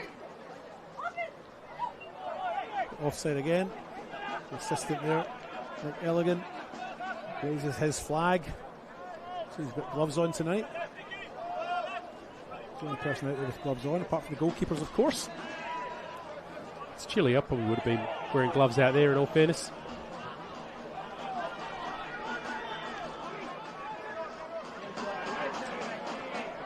Challenge here, a little rugby match going on there in the middle of the park. Pedro Almeida, who seems to have recovered from that ankle knock quite sufficiently, wrestles his opponent to the ground. Diamond Min, I think. I enjoyed that, actually. That was good. A little bit of a David and Goliath battle. A couple of men of vastly different stature and experience as well. 21-year-old via 37-year-old Brazilian.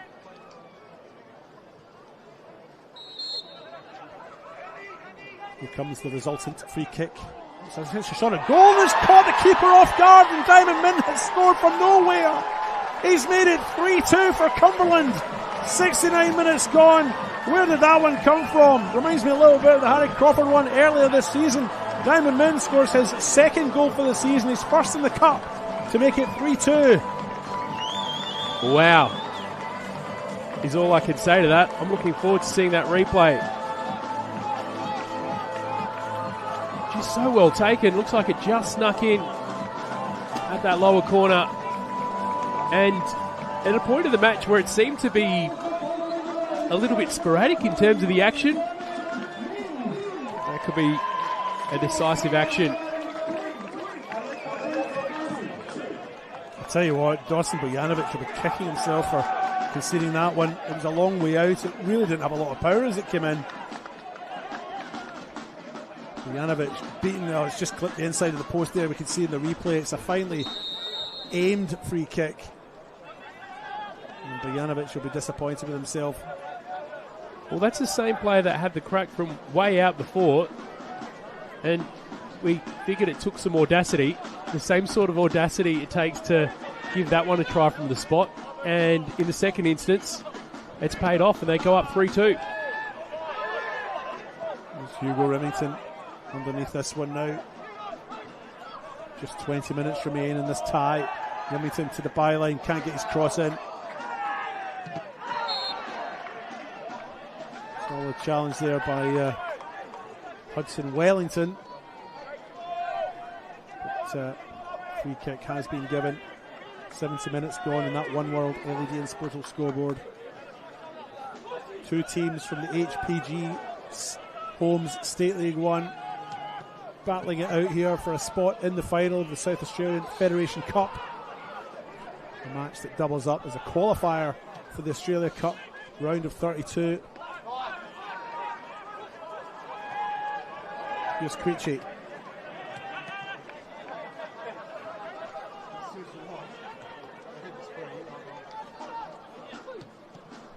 Just 20 minutes ago, Cobras were 2-1 up.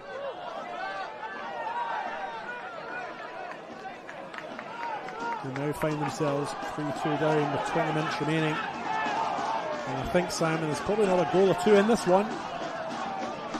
I think so. I'm keen for it. Keep it competitive right up into the end. We've seen how Cobras can just create something seemingly out of nowhere. There's Alex Redmond. Puts the ball into the middle. He's looking for Peter Milodonis. Milodonis had gone there first. Two players clash and go to ground. Friette was one of them. He was back up on his feet and he's backtracking. This cross comes into the middle. Met by Creechy, who, it must be said, has had a solid second half since he came on. And he defends that one. And he's given a bit of a different look to Cobras defensively as well. You mentioned at times in the first half, so just a little bit rushed in playing it out. Seems to be a little bit more patient. Harpus comes short, meets that nicely, threads it out to Antonio. He crosses into the middle, cleared by Milodonis though for Cumberland. Redmond's under this, so is Panier, and Panier wins it. Eventually, ball is cleared off Warner Kulasavia.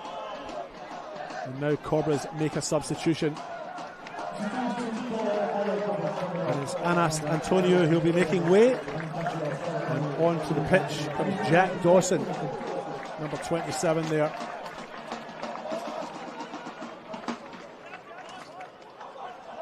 Goes straight up to get into the mix around midfield. The point I was going to make about the other sub in Creechy was he's a little bit more patient out of defence, and you saw before he picked out the option in midfield, something that they weren't really doing. They were trying to go more to the wing or a little bit more direct earlier, and they've just brought in Dawson. So I wonder if that's another bit of an attempt to try engage and hopefully try to break through that middle line. There you can see right on cue he goes to present as an option, and he'll probably come forward again to present. Creechy instead decides to switch.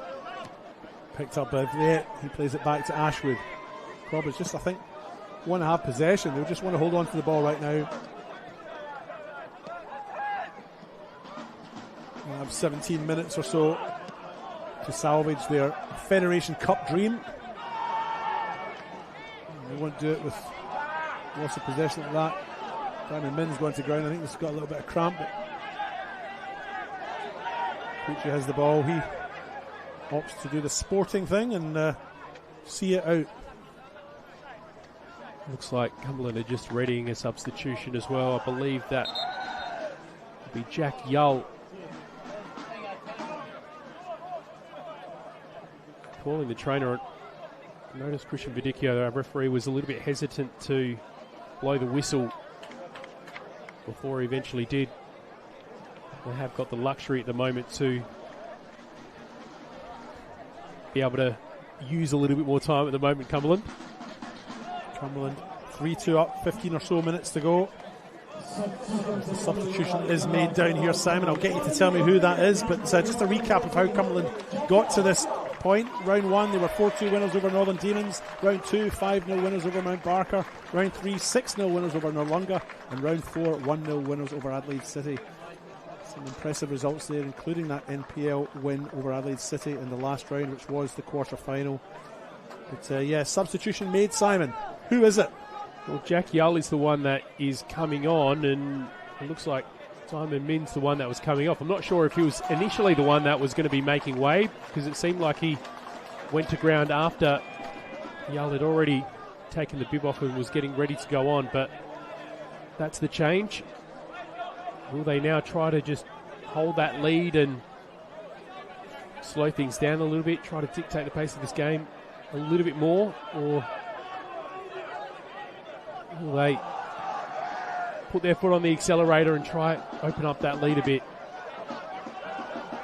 As we mentioned, Jack Yull on, brother of Johnny, who plays in the A-League. I suppose there's a chance if they get into that round of 32, those two could be playing against each other if Cumberland continue in this vein and get into that Australia Cup round of 32. Quickly with a little slip, but he's back up on his feet there, plays it across the face of goal. Chris Ashwood, the veteran, ventures forth into Cumberland's half. And plays it across to this far side, Boris Glushkov. It's funny with that example that you said, the possibility of them playing the likes of Adelaide United or other A-League competition. As we're getting closer to 90, how massive that would be for a HPG home State League 1 team to be going up against that sort of opposition, or even before then.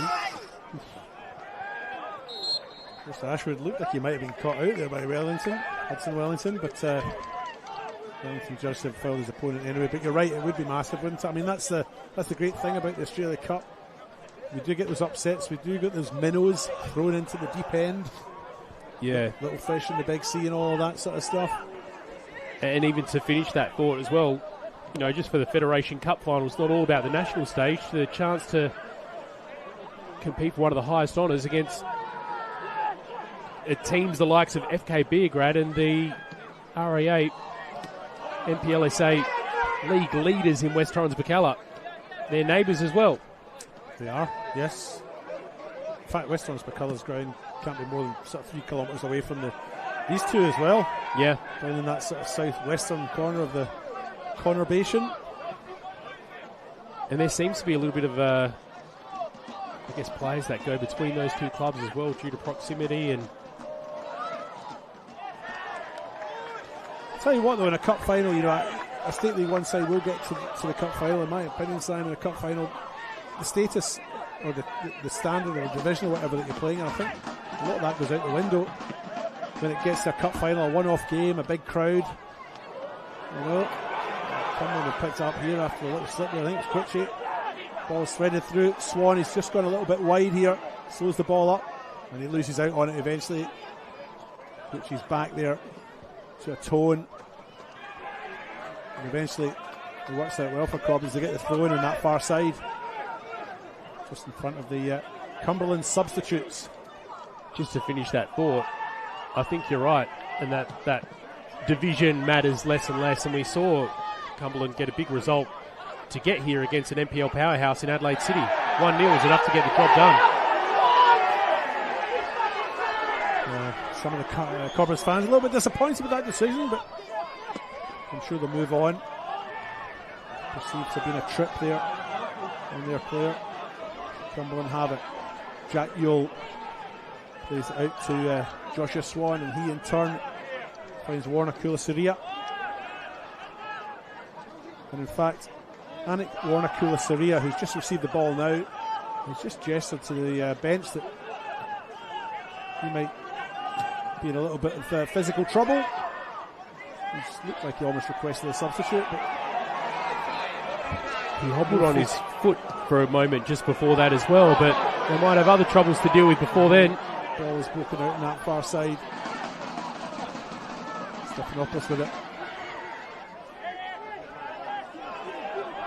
Almeida. Boris Glushkov now. What will he do? Wants to play in Williams on the far side there, down towards that corner flag. He'll maybe try and go. He cuts back instead. Reverse pass by Stephanopoulos. Doesn't come off, and the ball goes out to a goal kick. They're going to bring back the focus to Joshua Swan now, who, despite another player asking for a substitution, there might be other plans. In fact, it looks like it's going to be a triple. It does. It looks like Sebastian Tui, Lachlan Wisniewski and Marcus Ilul are all being prepped by Phil Stubbins, the coach down there.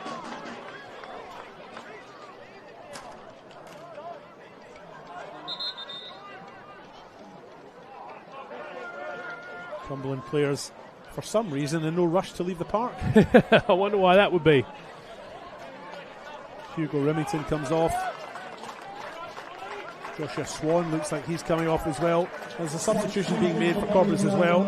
Augustus Williams makes his way off, and Luis Consalvo comes on in his stead. And it's a double substitution for Cobras because Bradley Vett's making his way off as well.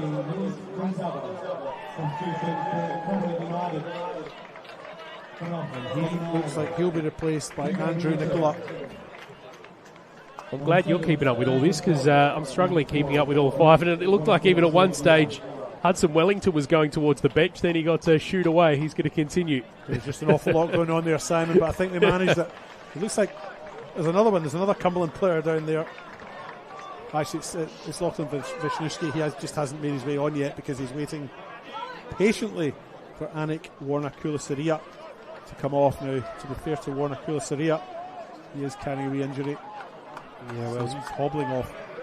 It was one of the ones we saw just before where he had a little bit of a hobble. I think it was on his left foot, and then straight away gestured to make that change. And it was just after that Joshua Swan went to ground. But 5 new faces on with about 9 minutes of regular time to go at least.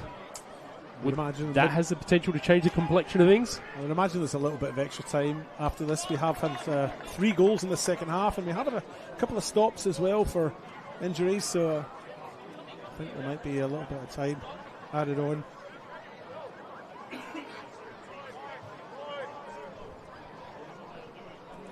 If you have just joined us, goodness me, where have you been? You've missed 80 minutes of very entertaining football here in Adelaide's North. 2 State League 1 sides, HPG Homes State League 1 sides, competing for a spot in the final of the South Australian Federation Cup, or the equivalent of the FA Cup. And of course, this game doubles up as a qualifier for a spot in the Australia Cup round of 32. It is 3-2 for Cumberland. Hugo Remington, who just left the park, scored twice, once in the 20th, once in the 59th minute. The Cobras goals have come from Nicholas Harpus, Augustus Williams, and Anast Antonio.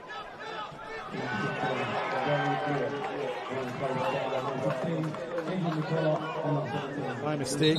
Nicholas Harpus and Augustus Williams are the 2 scorers for Cobras. Diamond Min was the scorer for Cumberland that I'd omitted there. Fine free kick in the 75th minute as Cumberland make another change. Cade Elliott making his way on, and Hudson Wellington departs. Number 34 there on your screen.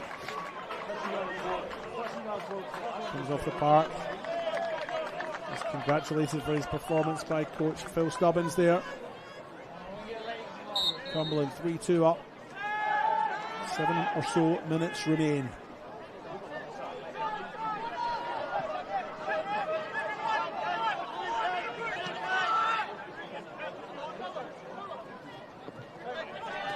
It seems like Cumberland are really just, after all those changes, assuming that the job's done here. But wouldn't Cobras love to now just spoil the party? They had a couple surprises for us already tonight. Wouldn't surprise me if there's one more in the back pocket, which would take them all the way to 120. Oh, little foul there by Anthony Quitchy. He might yell himself a spot in Christian Verdicchio's yellow card book, and indeed he does, for that minor misdemeanor there. A little trip there on Marcus Elul as he made his way. Also a little pull in the shirt, as we can see from the replay there. Bit naughty. Yeah, I think in his head he's probably thinking he did what needed to be done to stifle him. He saw the yellow card and then just kept going on his merry way. And there's your magic toothpaste. I'm pretty sure that is toothpaste. There it goes again. There you go. More toothpaste on the ground there. Get behind that line, boys, says Christian Verdicchio. Are they getting the home brand one again? It just doesn't look like the proper spray. Maybe they just ran out at the end of the can. There's non-branded toothpaste out for it. Here comes the free kick. It's taken by Marcus Elul. From the same spot, actually, Diamond Min scored his spectacular free kick back in the 69th minute. Johnson misses that one, but he atones for that. He eventually chips over the top. There's Alex Redmond. Eventually the ball goes out the far side. Through in for Cumberland on the near side, excuse me. Camera angles different from what I'm used to tonight. I apologise for continually mixing that up tonight. You must be wondering what I'm talking about. Making us dizzy, David. Indeed. As Cobras look for this equaliser, one thing I've just noticed is Harpus up front just looks like he's tiring a little bit on the ledge. He's slowed down considerably, especially with his acceleration. He was the outlet for that first goal, and he's going to be needed if they're going to get this late equaliser. It's been a quiet night for him. I've seen Cobras a couple of times this year. I've actually covered one of their games earlier on in the season against Adelaide Croatia Raiders, a game they unfortunately lost that night. And for me, Harpus has been kept quiet tonight. He really hasn't been in it throughout. He did pop up and score that goal back in the 29th minute, which was an equaliser at that point in time to make it 1-1, but he certainly hasn't had the dominating effect. I think it's a domino effect. The dominating effect that he would normally have on this sort of occasion. We said earlier as well, despite how dominant he's been and how many goals he scored in the HPG Home State League 1, and he had scored 9 up until tonight in different leagues, so tonight's goal doesn't count towards it. It makes a pretty clear picture for Cumberland with what they need to do to respond to it, which is keep him quiet. He arced up in the first half, I guess, to get that goal, but maybe that was the exact thing they tried to do. Just note his presence, keep him quiet, and keep Cobras at bay. Here's Jack Yule, plays in Sebastian Tui. Tui down the left-hand side now. He's crowded out by Cobras' opponents. There's 3 of them swarming around him, but they still have it. Tui still has it. Tui still has it. Flicks it inside, that's lovely place, finds Jack Yule. Cobras really compressing that space. Eventually the ball comes back to Thomas Scott. He goes back to Dunson. Dunson chips forward. It's too heavy, that pass. Tui won't get to that. It goes out for a throw in though on that far side. A little bit of a helpful advice in that last play from the crowd below us. Get the ball. That's exactly what Cobras were trying to do in that instance, but they were making it look pretty difficult. Tui was running circles around players in wide at that point, wasn't he? He was indeed, and getting the ball isn't always the easiest of tasks. And Cumberland burst through there in the middle through Marcus Iluo. They did it that time, must be easy. He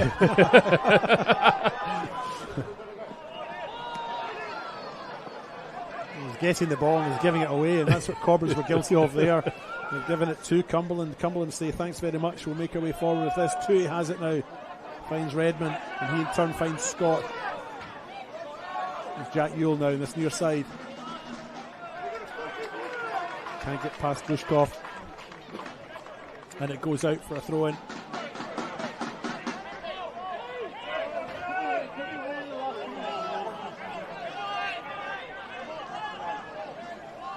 Cumberland throw-in taken by Thomas Scott. We approach the last minute of regulation time here at Service FM. 3-2 on that One World LED and Sportal scoreboard for all your indoor and outdoor LED display solutions. Time now the enemy for Cobras.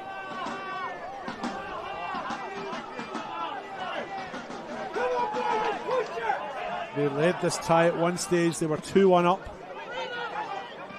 early in the second half, 50th minute, and Augustus Williams put them into a lead. And now 3-2 down. Can they get something here? Not a bad cross, but over the top of Nicholas Harpus' head and cleared. Corner. Harpus was licking his lips there. He just had these 2 defenders on him, holding him at bay. He was just measuring so he didn't get caught offside. There's the replay there. I mean, you're talking inches above his head. Thomas Scott took no chances and cleared. Here comes the corner in. It's missed by the goalkeeper though. Comes back out. The Cobras have lost it again. And skips past Panier. 5 minutes! Still got it. Right through and goal here is Marcus Iluo. Oh, he went to chip the goalkeeper. Got it wrong. Good stop by Bojanovic. 5 minutes is the additional time that will be added. It's just been announced.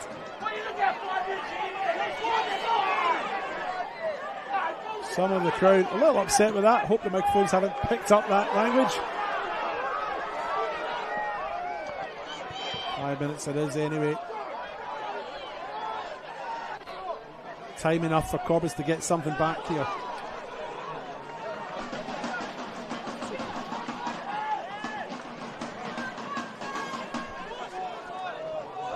Throw in the far side now for Cobras. 5 minutes of this adventure left, Simon. I reckon we might be in for a late surprise, David, just quietly. There's another goal in this one. You say throw into the penalty. You're not going to throw in like that. It's going to be absolute seeds if Cumberland managed to lock this up inside of 90. And he chips it into the middle, right into the penalty spot. Oh, shot and a miss there. It might have been Nicholas Harpus. Found that space. Had the time, and we said earlier on he's a bit off form tonight for me. And he would normally put that away. He just didn't get the body right, did he? Didn't get round it, didn't keep it low. He was desperate just to find the back of the net. I mean, although he didn't quite get the body right, I don't think it looked like an overly challenging ball, and maybe that's what ultimately hurt him, that he didn't take that extra moment to set himself up. But a moment to be the hero there, and unfortunately for Cobras, not to be, not yet anyway. Now, on the right hand side goes Cade Elliott. He's got to ground, and it's another yellow card. Andrew Nicholas, the player that will receive it, I believe. Absolutely correct, Simon.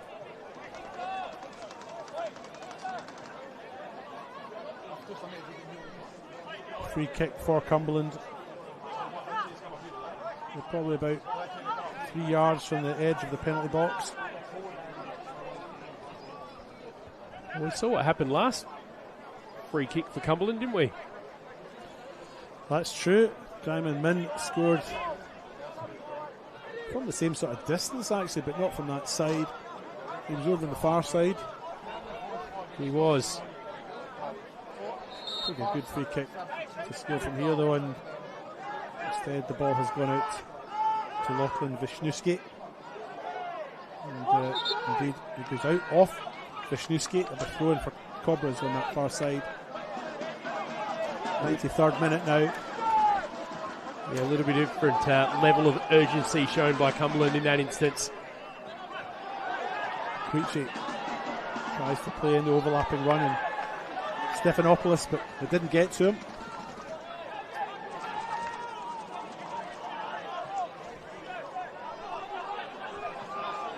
Boris Glushkov with a throw, opts to go back to Andreas Panay. Half-hearted peel from the Cumberland players for a handball there. Waved away. And now Cobras, they've got about 5 players up front. Panay looks up, chips forward. Flicked on by Ashwood. So defending by the Cumberland players there, led by Ellison Duncan. Creechy on the deck, can't find a teammate. Comes back out, Cumberland have it. Here's Yule. He has Marcus Ilul, and he finds him in an acre of space in the far side, and in the middle, should I say, was Cade Elliott, but he wasn't seen.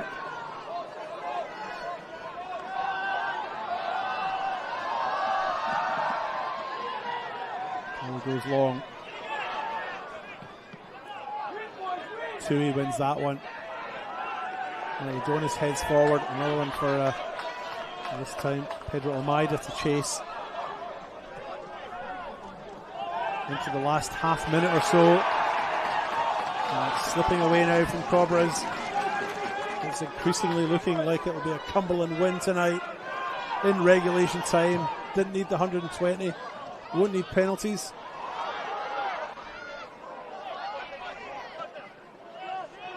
There's Redmond. Chips over the top. And indeed, the referee, Christian Verdicchio, has blown his whistle for full time. Right on 95 minutes. It has finished 3-2 for Cumberland here.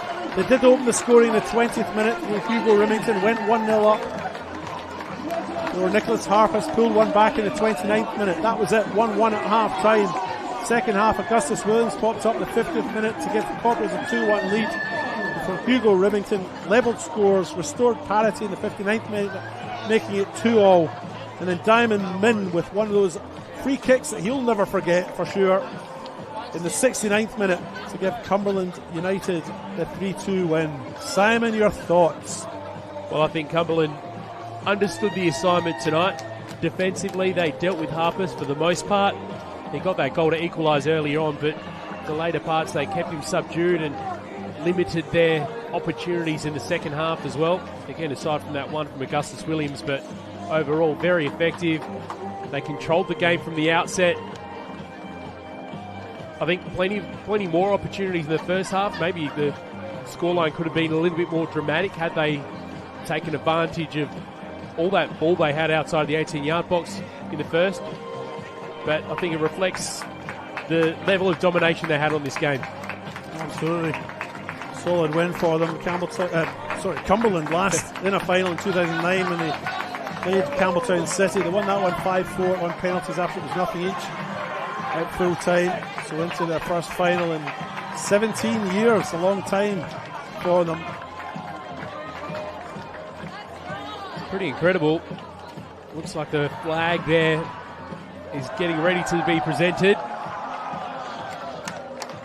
That's the first time I've ever seen Phil Stubbins smiling. Cumberland's coach there, obviously feeling a little bit of joy.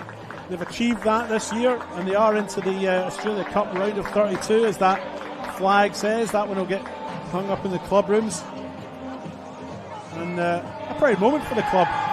The first time they've been in the Federation Cup final, as I mentioned, in 17 years or so, and we do have the round of 32 to look forward to. I'm not sure when the draw for that is made, but the games are played in the last week of July,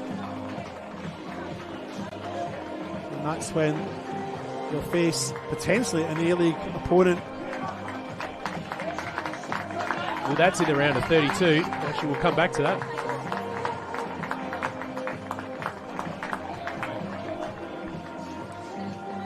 Johnny Keckle is pitch side, and he does have one of the Cumberland players. I believe he has Hugo Remington with him. Johnny, down to you.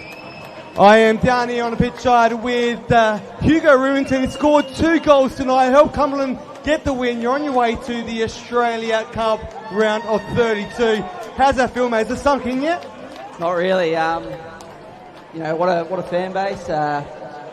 We've done well, and we're on to the next round, I guess. So, yeah. Talk us through the game, mate.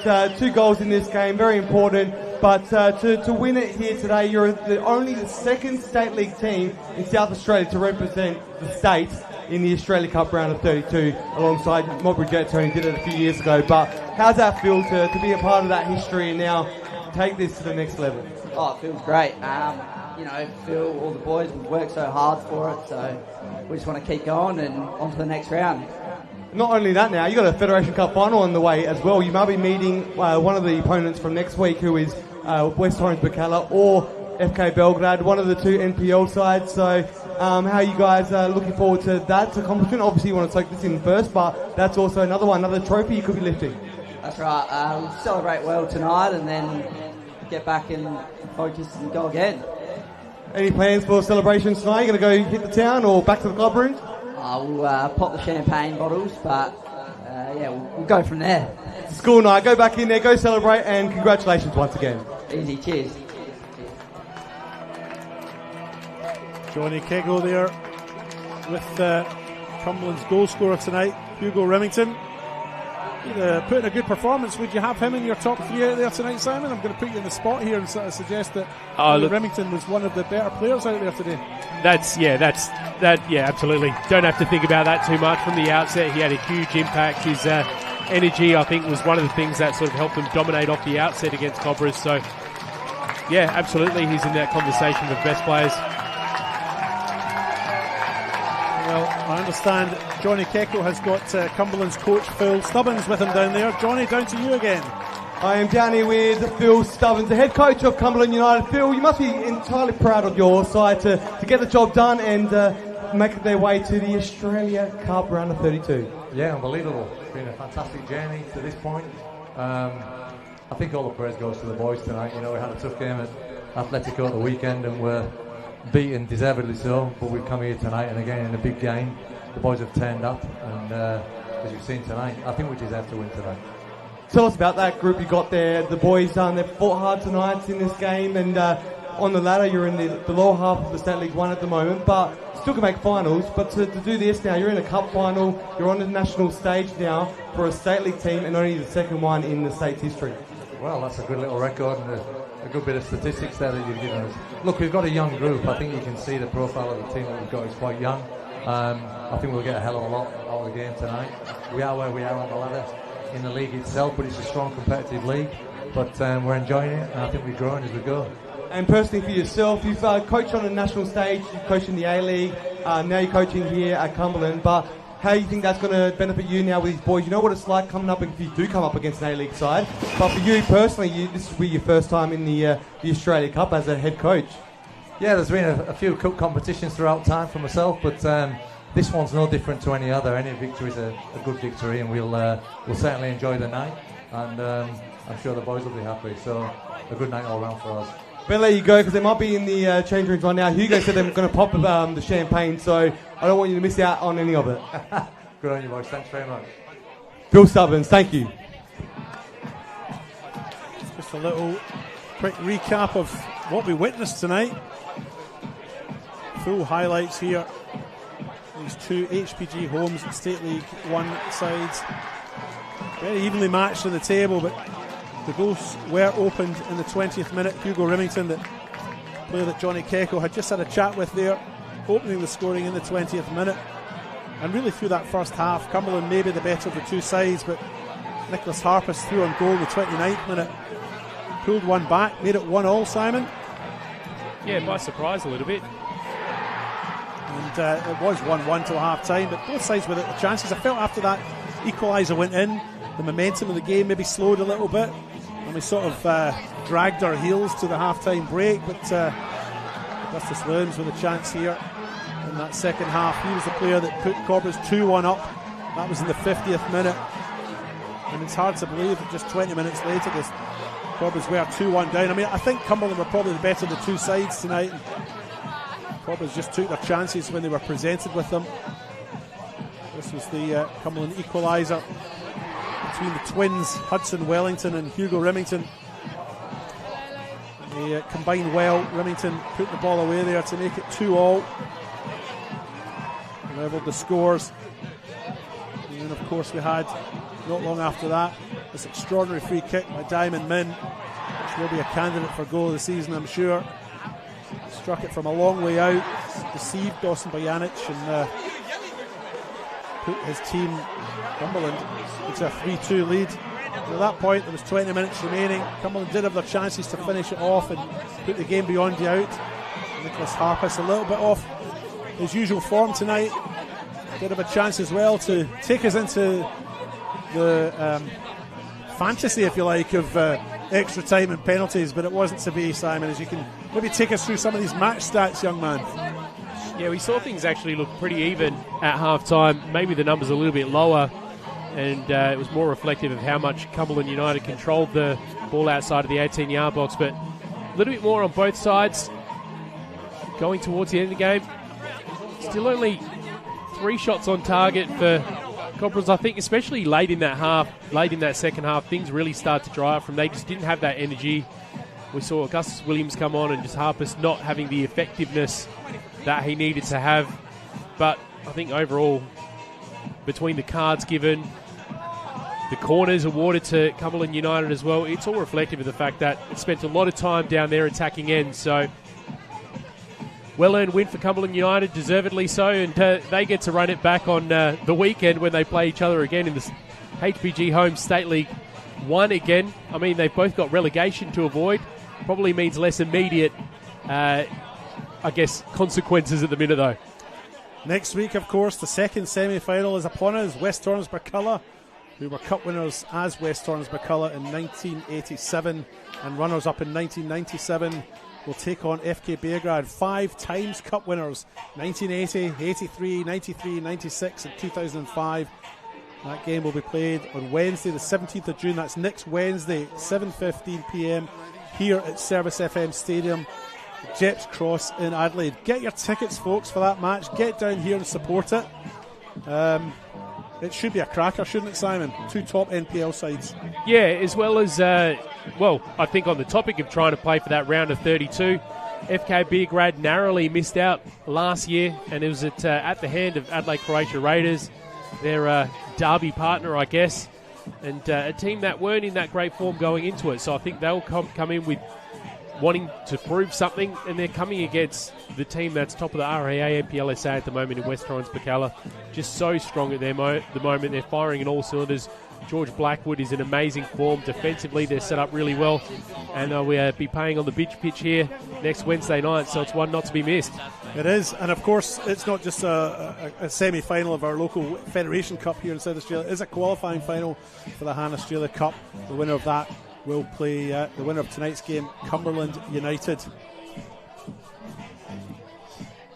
And with that, you and I, Simon, might just sign off. Just a reminder that it did finish 3-2 here for Cumberland. Hugo Remington double and a Diamond Min free kick in the 69th minute. The 3 goals that they scored were enough to beat Cobras, Nicholas Harper's strike and Augustus Williams' strike. 3-2 the final score here, Simon. I guess that's it. We've got to go. We've got to go. We've got to go. We will be back next week, though. Don't want to miss next Wednesday. We find out the other half of the Federation Cup final. But for now, that's all from us. Goodbye. See ya.